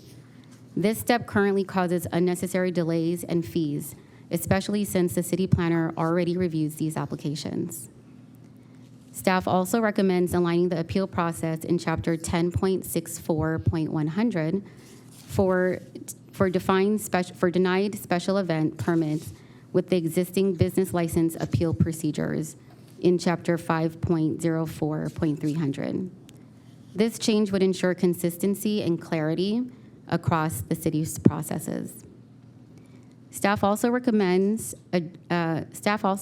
addressing code violations and outstanding fees in Chapter 10.64090 by clarifying that special event permits will not be issued if the event property has unresolved code violations or if the applicant owes the city outstanding fees. Lastly, staff recommends clarifying the city services deposit in Chapter 10.64.060. The proposed amendment consolidates language to clearly establish that only one deposit, the city services deposit, is required for applicable events. It also removes the requirement to charge the fully burdened rate, allowing the city discretion based on the nature of the event. These are just a few of the proposed changes designed to improve efficiency, reduce risk, and better serve both staff and event organizers. A complete list of recommended amendments is included in the staff report for your review. The proposed amendments aim to streamline the permitting process, redefine and clarify requirements, ensure appropriate cost recovery, and reflect the diverse nature of today's special events. This concludes my report. I'd be happy to answer any questions. Thank you, Nikki. And anybody in the audience, would you like to address the council on this item? Seeing none, council comments? Kurt? So maybe I didn't hear you correctly. Are you saying 250 people and above, right now we require a special events permit if alcohol is served? We're going to drop that, correct? Correct. So are you saying that now if there's any special events that have alcohol with people under 250 in total are going to be required to have a permit? Correct. So 10 people, a special event, they're going to need to get a permit for that? Yes, and we currently already walk them through that process now, because any special event, we're notified about that, and we want to make sure that we notify all departments and make sure that that event is properly and safely happening.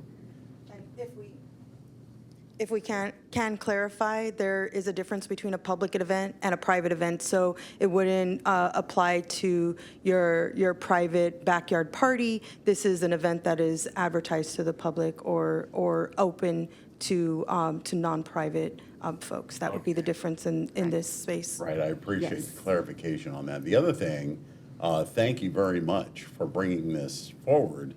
Anytime we can cut the red tape and, streamline the process, that's huge. And I would appreciate we continue to look for ways in all of our departments to streamline the process, because it's still way too long in a lot of our areas. But thank you for taking the step to make this move forward. Thank you very much. Thank you. Any other council comments? Karen, did you have anything? Okay, I would entertain a motion in a second, please.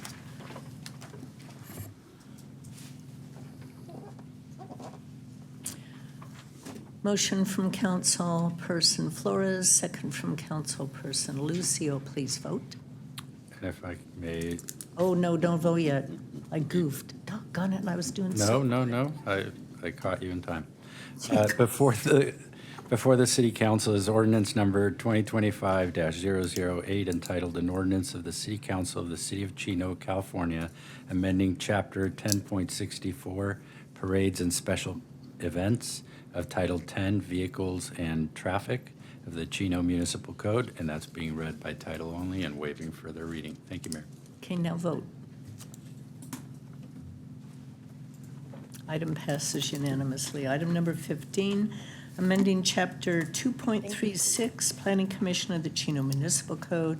This is the introduction of ordinance number 2025-009, amending Chapter 2.36, dealing with the Planning Commission of the Chino Municipal Code to modify the City of Chino Planning Commission members. Staff report this evening will be provided by Jackie Melendez, our Assistant City Manager, and Warren Marillion, our Director of Development Services. Thank you, Mayor and City Council. This item before you this evening is staff's recommendation to change the size of the Planning Commission from 9 members to 7 members. This change would reduce the number of resident members from 7 to 5. The number of non-resident members representing the sphere of influence would remain unchanged at 2. The scope of the commission's authority is defined in Chino Municipal Code, Section 2.36.060 and 20.23.10. The Planning Commission has the authority to review and make recommendations to the City Council on requests for general plan updates, specific plan amendments, zone changes, zone ordinance amendments, and development agreements. The Commission also has authority to review and take final action on a variety of planning applications, including special conditional use permits, major variances, site approval applications, tentative track map and parcel maps, and pre-zoning of areas within the city's sphere of influence. The Chino Planning Commission is comprised of key members of the community who are appointed by the mayor and approved by the Chino City Council. The mayor and city council strive to select commissioners to represent all areas of the city for 4-year terms. Periodically, the city evaluates boards and commissions to examine compensation, size, and representation, among other factors. Recently, city staff compared the planning commissions for 6 local cities. We looked at population size, city size in square miles, number of council members, and the number of planning commissioners. The majority of these cities had 5 commissioners. The outliers were the City of Ontario with 7 and San Bernardino with 9. In this analysis, staff found that the Chino Planning Commission was larger than most neighboring cities and could be reduced to be more in line with local cities without negatively impacting the vital work of the Chino Planning Commission.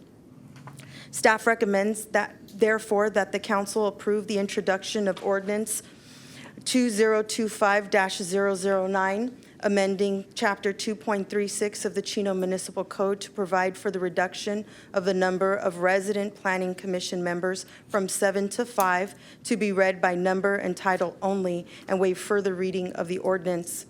Currently, there is 1 vacancy on the Chino Planning Commission and 3 additional seats up for appointment later this year.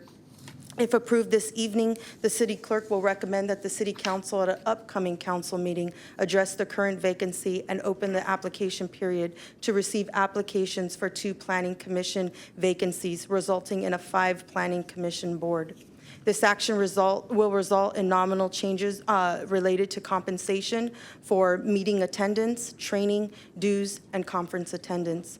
This concludes my report, and Warren Morelian, Development Services Director, and I are available to answer any questions you may have on this item. Thank you very much. Is there anyone in the audience that would like to address the council? Yes, ma'am.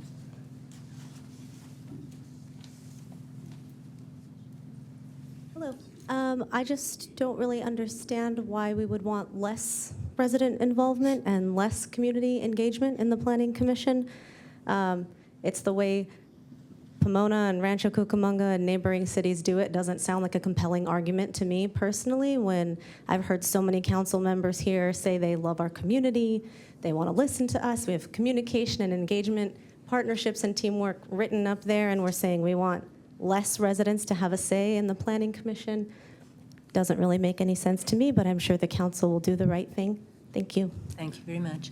Anyone else have any comments this evening on this item? Council comments, questions? Mark? Okay, and looking at our comparison cities, so I know by looking at it, the City of Ontario and the City of Fontana have an elected mayor. Does Corona have one as well, or is that to rotate like Chino Hills? We didn't look at that as a factor. I don't know if Corona has a directly elected mayor. Okay. I know East Vale has a rotating mayor. San Bernardino, I believe, has an elected mayor. The only reason I ask that is because, for example, Chino Hills has 5 people on the council and 5 planning commissioners, but each planning commissioner is picked by an individual council member to represent him on the planning commission, or her. And I'm assuming the ones that rotate that aren't with an elected mayor have the same thing. I also believe Ontario, although they have 7, each one of the council members has 1 that's assigned to them, and I believe the other ones are appointed by the mayor. In ours, they're all proposed by the mayor, and then we're ratified by the council. Not any one of these independently represents a council member. So although I know some of these cities do have 5, I believe each one of those, for the most part, has a city council member that's represented by that planning commissioner, or that city council member picks that planning commissioner. We don't have that here. So my question is, why should we switch to less members when some of these cities that you're using have a different model than we do? So what I would say about that, and I don't know if Warren wants to jump in here, what we looked at was the size of the city. We didn't look at which cities had a district or they were represented by a district. What we found was that there wasn't any significant impact to reducing the number to reflect the size of the council. In our city, one of the things, it's not in our code that each district has to have a representative. However, the mayor and the city council here work together to represent all sectors of the city. So our system is different. And so the only way that I can answer that is to say that we didn't see any significant impact to having the planning commission size represent the size of the city council, which is 5. And by the way, the Corona does not have a directly elected mayor. Okay. Any other council comments or questions? Curtis? You know, I read through this and I went back and forth trying to wrap my head around the numbers. I was on the planning commission before I became a council member. And I thought, okay, you know, could we downsize to 5 on the commission? Do we need 7? Do we need 9? We've got 2 from the sphere. But as I went back and forth and thought about this, you know, our city is still, the media has deemed us a boom town. We still have a lot of construction going on in this town. And it's going to continue on for quite some time. And, you know, I sat on the planning commission again for a while and listened to the other commissioners discuss their thoughts about new developments coming into the city and the pros and the cons, our design review board that was involved. You know, and then I thought, okay, you know, sitting up here and again listening to the presentation, which I thought was well done. Thank you, Jackie and Warren. You know, you think back when you were a kid, you know, what do they always tell you? 2 heads are better than 1. I think at this particular time in our city, I think we'd probably benefit more having 7 on our commission rather than 5. And that's just my opinion. Thank you, Mayor. Okay, any other council comments? My only other question would be, what would be the benefit going from 5 to 7, or from 7 to 5? So some of the benefits that we looked at would really be in being able to properly train, focus on the folks that we have on the Planning Commission, making sure that we're sending them out to conferences and training and really getting the best out of the commissioners that we do have on the board. That was something that we looked at, and looking at whether or not having more meant better, or could we focus on the ones that we have and be able to really work with those folks and help them get the training that they need for this vital time in our city's development? One thing that we don't have is a good training program for planning commissioners. We just don't have it. Folks get appointed, we receive applications, and as you know, I involve each council person in their district interviews, but there's no real requirements. And quite frankly, I'm always so surprised by people that apply for a position when they've never attended a meeting. They know nothing about what goes on. They don't know what's required. They have no expectations at all. I mean, if you were going to apply for a job, you would know what the job entails before you applied for it. But there's no legal requirements for someone to apply for a planning commission. But I've requested over the years that somehow our planning commissioners need training. But I guess there's no real, Warren, you can address this, there's no real training programs available for planning commissioners. And so I think, Jackie, you and I talked about it. I think we need to create one, because there's, like, council sets policy, planning commission reviews things, but they don't change policy. But yet some planning commissioners feel that they want to change the general plan or whatever. Well, that's not under their purview. So Warren? Yes, ma'am, Mayor and members of the council. So I just wanted to sort of piggyback on what Jackie said. We know, I've come from a number of different cities. I think I worked at four. The other cities had 5 planning commissioners. So we know we can do city business with 5. I want to assure you that. So if the council makes a decision to 5, I guarantee you that we won't slow down. There won't be any mistakes, that sort of thing. I just wanted to assure the council that. The one thing on the training, one of the things that Linda tasked me to do is develop a plan for the Planning Commission. I'm committed to that. I'm actually working with the city planner, Andrea, over there, to develop a process. We've studied it already, talked to the HR director. The funny thing is, it's very hard. There's nothing really out there that sets this exact format to have that done. Sure, you have this training where they'll go off and do every year they have that Planning Commission Institute, or other cities may do a little thing. We've actually reached out to other cities to see if they want to get together and actually train with us, develop a training program where we can host it at different cities. So we're looking at those kind of things. I think what we want to do is Andrea and I are committed to having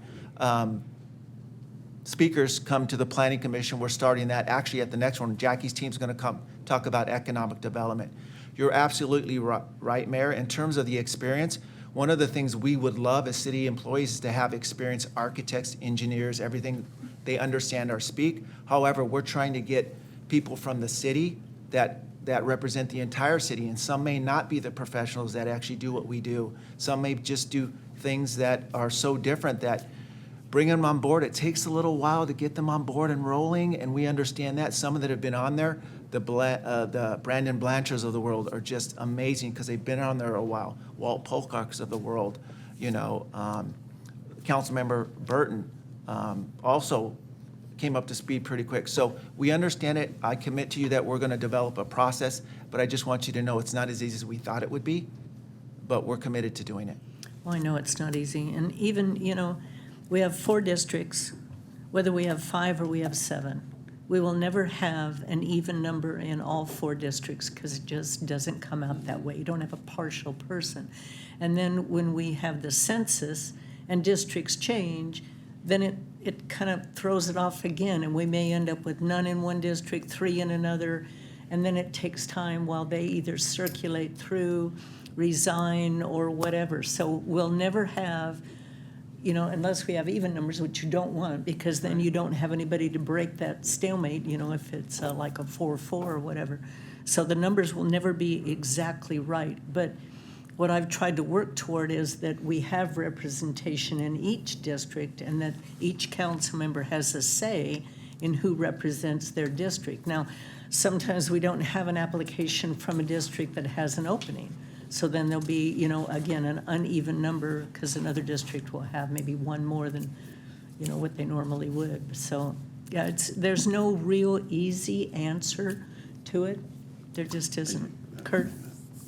However this works out, Warren, I would really strongly recommend, and City Manager Reich, that we look at bringing in some really good house training in-house. Like you said, Warren, inviting other surrounding cities to participate, getting developers involved, building attorneys, so our planning commissioners can have a good, solid foundation for making these decisions that we continue to make. Again, we're still a boom town.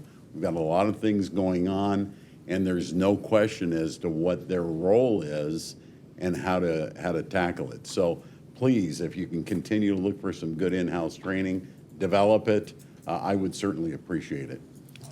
I will note, Mayor, I think it was in February of this year, I had provided a training that included some of the things that we do in the AB 1234, but it also discussed like decision-making steps and considerations, potential bias, the kind of issues that planning commissioners would need to keep mindful of. I'm happy to dust that off and do it again or expand on it, and I can work with your staff on it.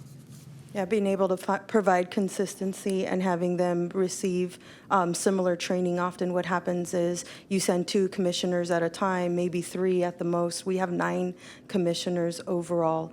And so even the reduction of 2 would get us down to 7, sending 2 people at a time to different trainings over 2 years, different trainers, different people. That becomes cumbersome with such a large body. Well, I think also I was thinking about it, we have 5 council people, and I know we take up an incredible amount of time of staff. For you to bring all us up to date, especially with changing things, with 9 members on a planning commission, only dealing with community development has got to be difficult. So I know, Jackie, we've talked, that was one of the reasons why staff requested reducing it by 2 to make it a little bit more handleable. Because to try to get to 9 people to educate them on everything is extremely difficult, especially with timeframes also. I just wanted to acknowledge that. Karen? Mayor, I think this is a subject where I've said this before on this. I think I can make an argument for and against it. A couple of things. The point has been stated here today, and even by members of the public, like, hey, we're a community that likes, we're a city that likes community input. And we do have a lot going on, particularly with development. But I think one of the things that's really changed of being a member of any commission now, whether it's Parks and Recreation, but particularly the Planning Commission, is the complexity of the review of the materials that the Planning Commission is now reviewing. Absolutely. Almost what seems like, it feels like daily, but almost, a few times a year, changes in housing laws or mandates or different things, that becomes very complex. So where we could just put people on a planning commission in years past, give them a packet, have them review things, and really the average layperson could really understand it and make an informed decision about the project itself, really has changed. Yes. So, and I do believe that members of our planning commission, our responsibility, not in checking the box by sending them to because we have training at Cal Cities or at the League of California Cities for them to go to. It covers just the basics. And I think in making an investment in our planning commissioners, we do probably need to commit to a couple of in-house training sessions for them as well. I know that seems like more work for our staff, but any department that sees a deficiency in their staff training, if we recognize it, we can't just wait for somebody else to come along and help enrich our staff. We, at one point, have to take accountability for it, own it, and come up with a curriculum or expectations that we want our commissioners to perform to.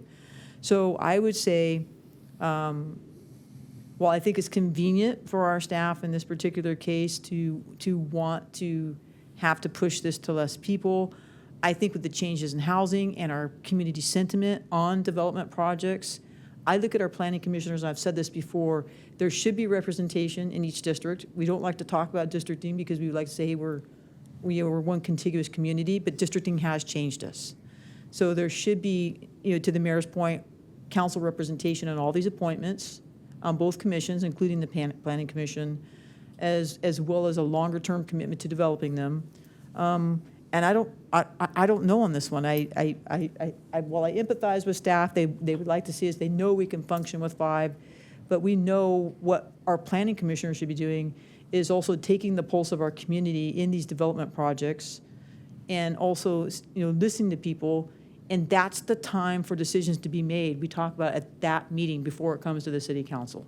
So I think our commissioners, if they're doing their jobs right, on both sides, have a very difficult job when it's dealing with the applicant and dealing with the community in these decisions.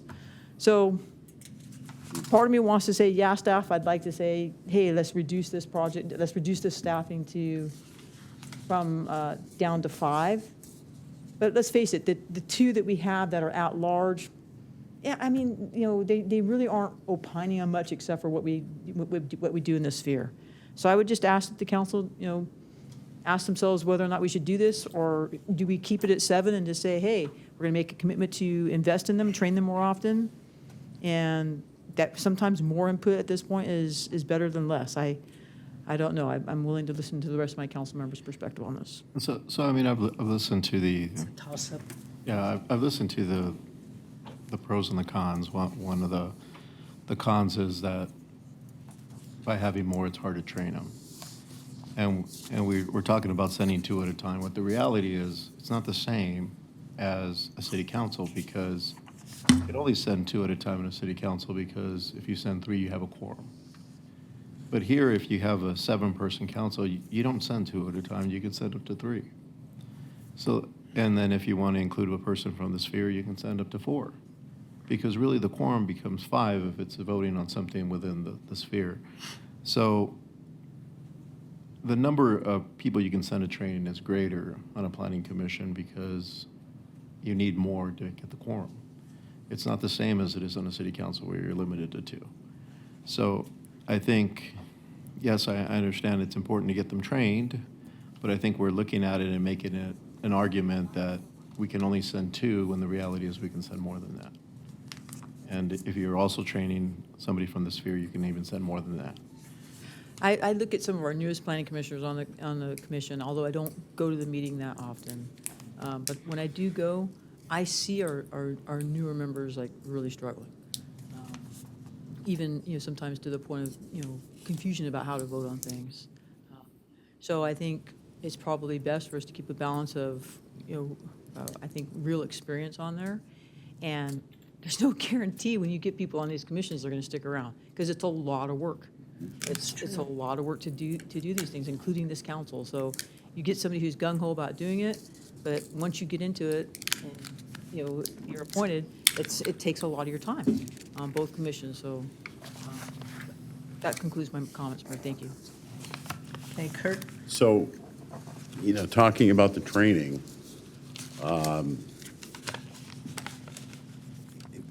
that's got to come from the city's got to be able to provide that, but the commissioner also has to be able to attend that and want to attend that. And that comes back on us in the selection process and making sure that the individual has the amount of time necessary for that position.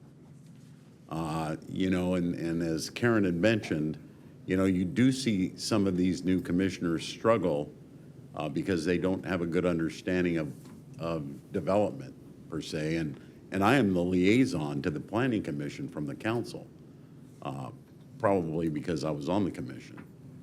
But the new commissioners do struggle a bit, but I think that by having 7, they learn, they bring them up, and everybody has an opportunity to ask a lot of good questions of not only just from the other commissioners up there, but also from our staff to be able to educate them and also bring Fred in. So, I think that it comes back on us to be able to provide the training that's necessary to bring them up in the development world, and making sure that that individual, when we select them, is willing to take the time to attend that training and be an effective commissioner within a certain period of time. Well, they all say they have the time. Right?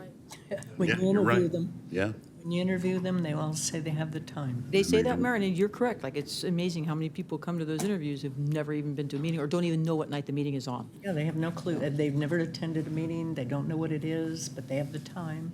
Yeah, it's amazing. All right, well, is there a motion and a second? If not, then the item will die and go back. Well, I don't see anybody punching anything, so I would say this item is going back to staff. Thank you for the discussion. Okay, next on the agenda is mayor and council reports. I will make mine very quick. See, Wednesday, October 8th, I attended the mayor's prayer breakfast. Thursday, October 9th, I filmed several mayor's messages for our social media.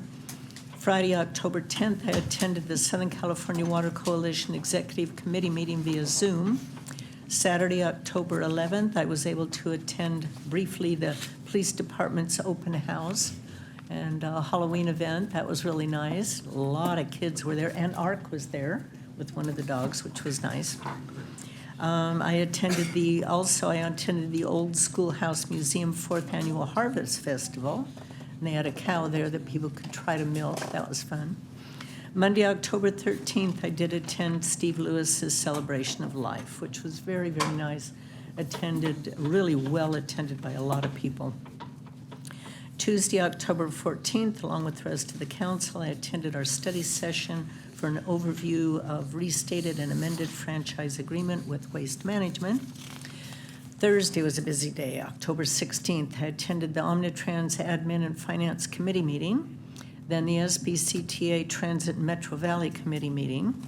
Following those committee meetings, there was a Housing Trust ad hoc meeting, and then that afternoon was the Brewing Up Business event held at Smash Factor. That was really nice. Kurt, you were there as well. And then lastly, I attended the fundraiser for Chino Valley Fire Board member Bill Krieger. On Friday, I attended the California Institute for Men's Trunk or Treat event. It was crazy busy. We had some police department representatives there. It was nuts. I have never seen so many people at the CIM event as was there that night. The citizens have really come out to support that event. It was really nice. Amazing decorations. They have a scuba diving class. Not scary enough. Oh, no, it was, they took the bus, you know, that they transport prisoners in and made it like a haunted house. And they wanted me to go into it, but I said, I will not go if anybody jumps out, you can't do that. It was fun. But the diving team took a truck and made it into a boat. Oh, it was amazing. It was fun. And then Monday, Councilmember Lucy and I yesterday were able to tour the new minor league stadium, which is under construction in Ontario on Riverside Drive across from Whispering Lakes. Oh my gosh, it's a $1 billion complex with sports field, parking for 3,000 cars. What's the seating, Mark? What did they say? 6,000 people can sit in that stadium. It was absolutely amazing. And then eventually they'll have hotels and restaurants. It was crazy. And then we had closed session prior to tonight's meeting. That's all I have. Councilman Burton, you have item number 16. Thank you, Mayor. I'd like to request Community Support Fund contribution to the Seroptimus International of the Chino Valley. Okay, we need a motion and a second.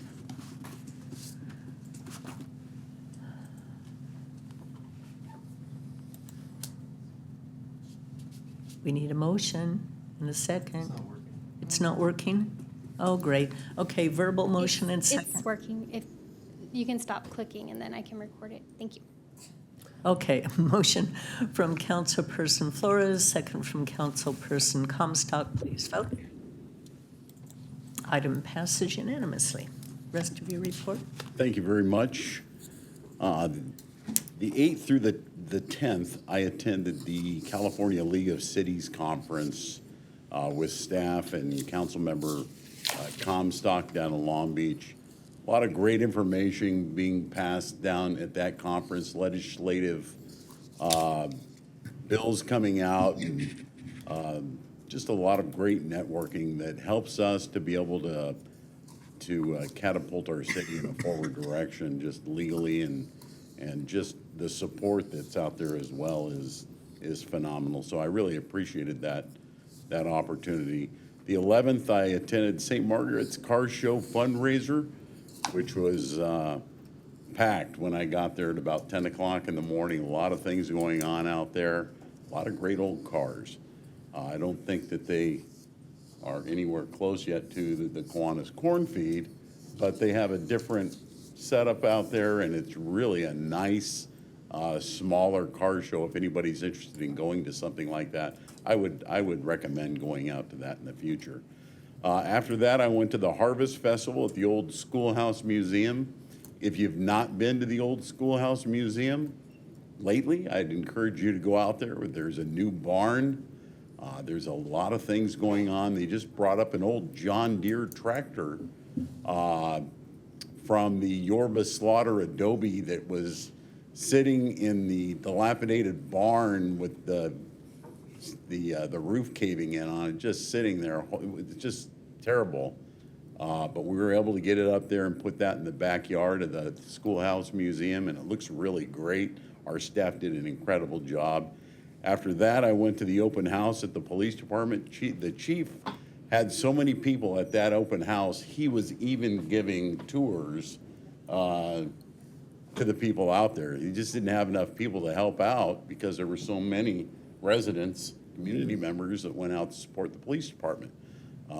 Chief, great job. Your people did a phenomenal job. On the 14th, I went to the police department retiree luncheon. That was very well attended. And then I had the city council study session after that on the 15th.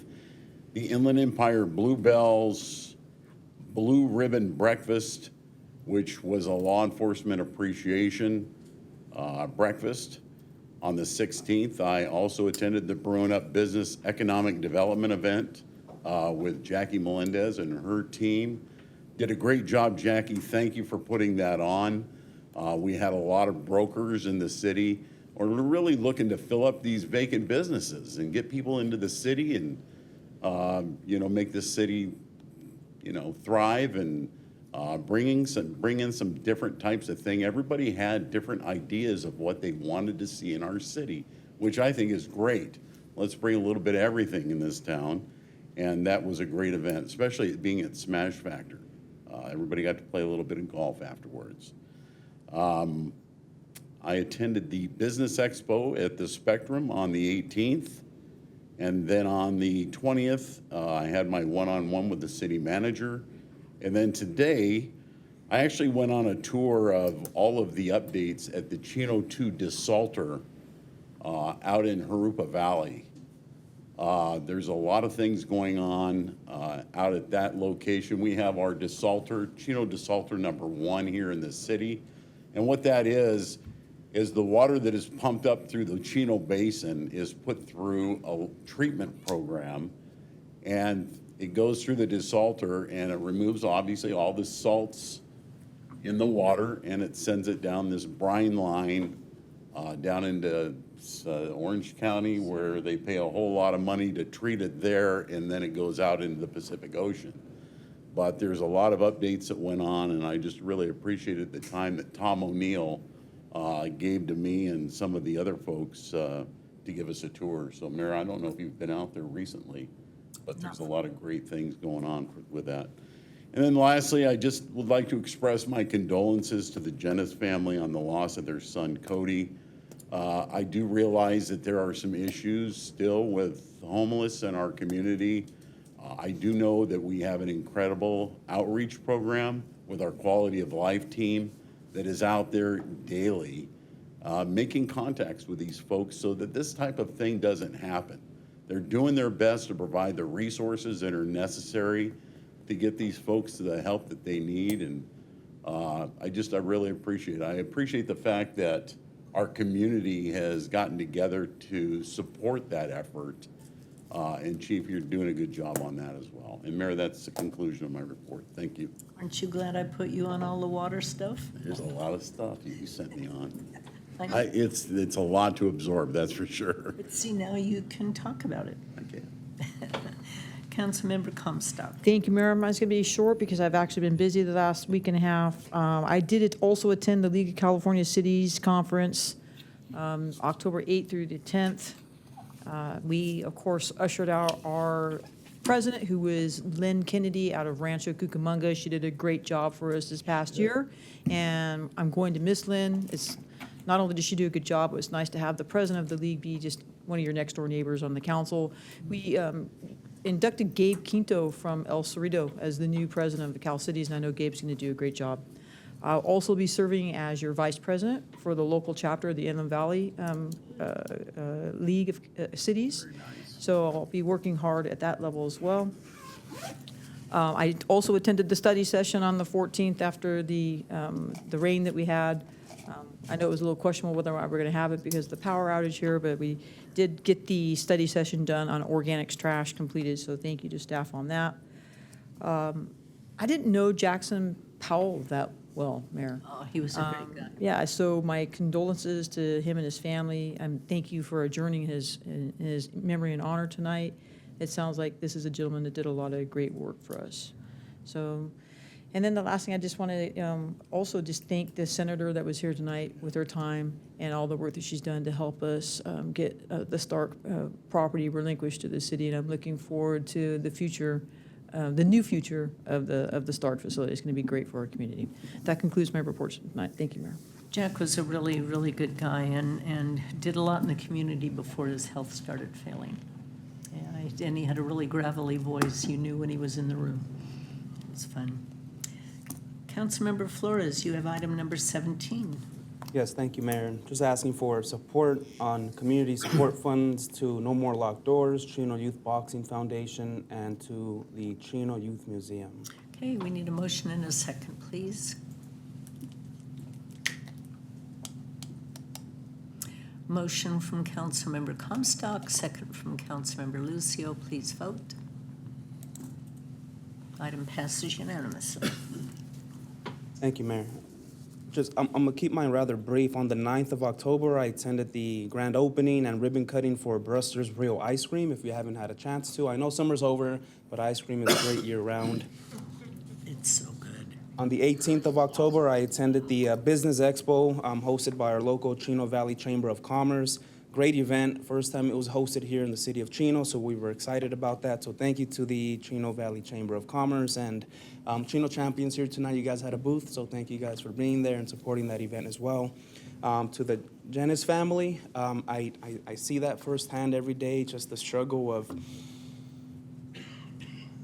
mental health and addiction and, you know, what that brings, and it's just such a sad conversation. But Chief, thank you to your team. I know, you know, we're doing everything we can to, again, not to prevent situations like this from happening, but such a sad situation. So, you know, my condolences to the Janice family. And I didn't know Jackson Powell either, but we have a resident who's not here anymore, but her name is Joy. And, you know, Joy had a good relationship with the Powell and the Powell family. So I just want to share my condolences for the Powell family. And but with that being said, Mayor, that concludes my comments. Okay, Councilmember Lucio. I'll go ahead and forego my report. Okay, City Manager Reich. No report tonight, Mayor. City Attorney Galante. Thank you, Mayor. Earlier this month, the legislature passed SB 707, which essentially adopts probably the most sweeping changes to the Brown Act that I've seen in many years. So I'll be providing the council my analysis of that, so you should expect that soon. It pertains to audiovisual requirements and things of that nature that are pretty expansive. Thank you. Nothing further. The league was in opposition to it. Oh, were they? Okay, Chief Minson.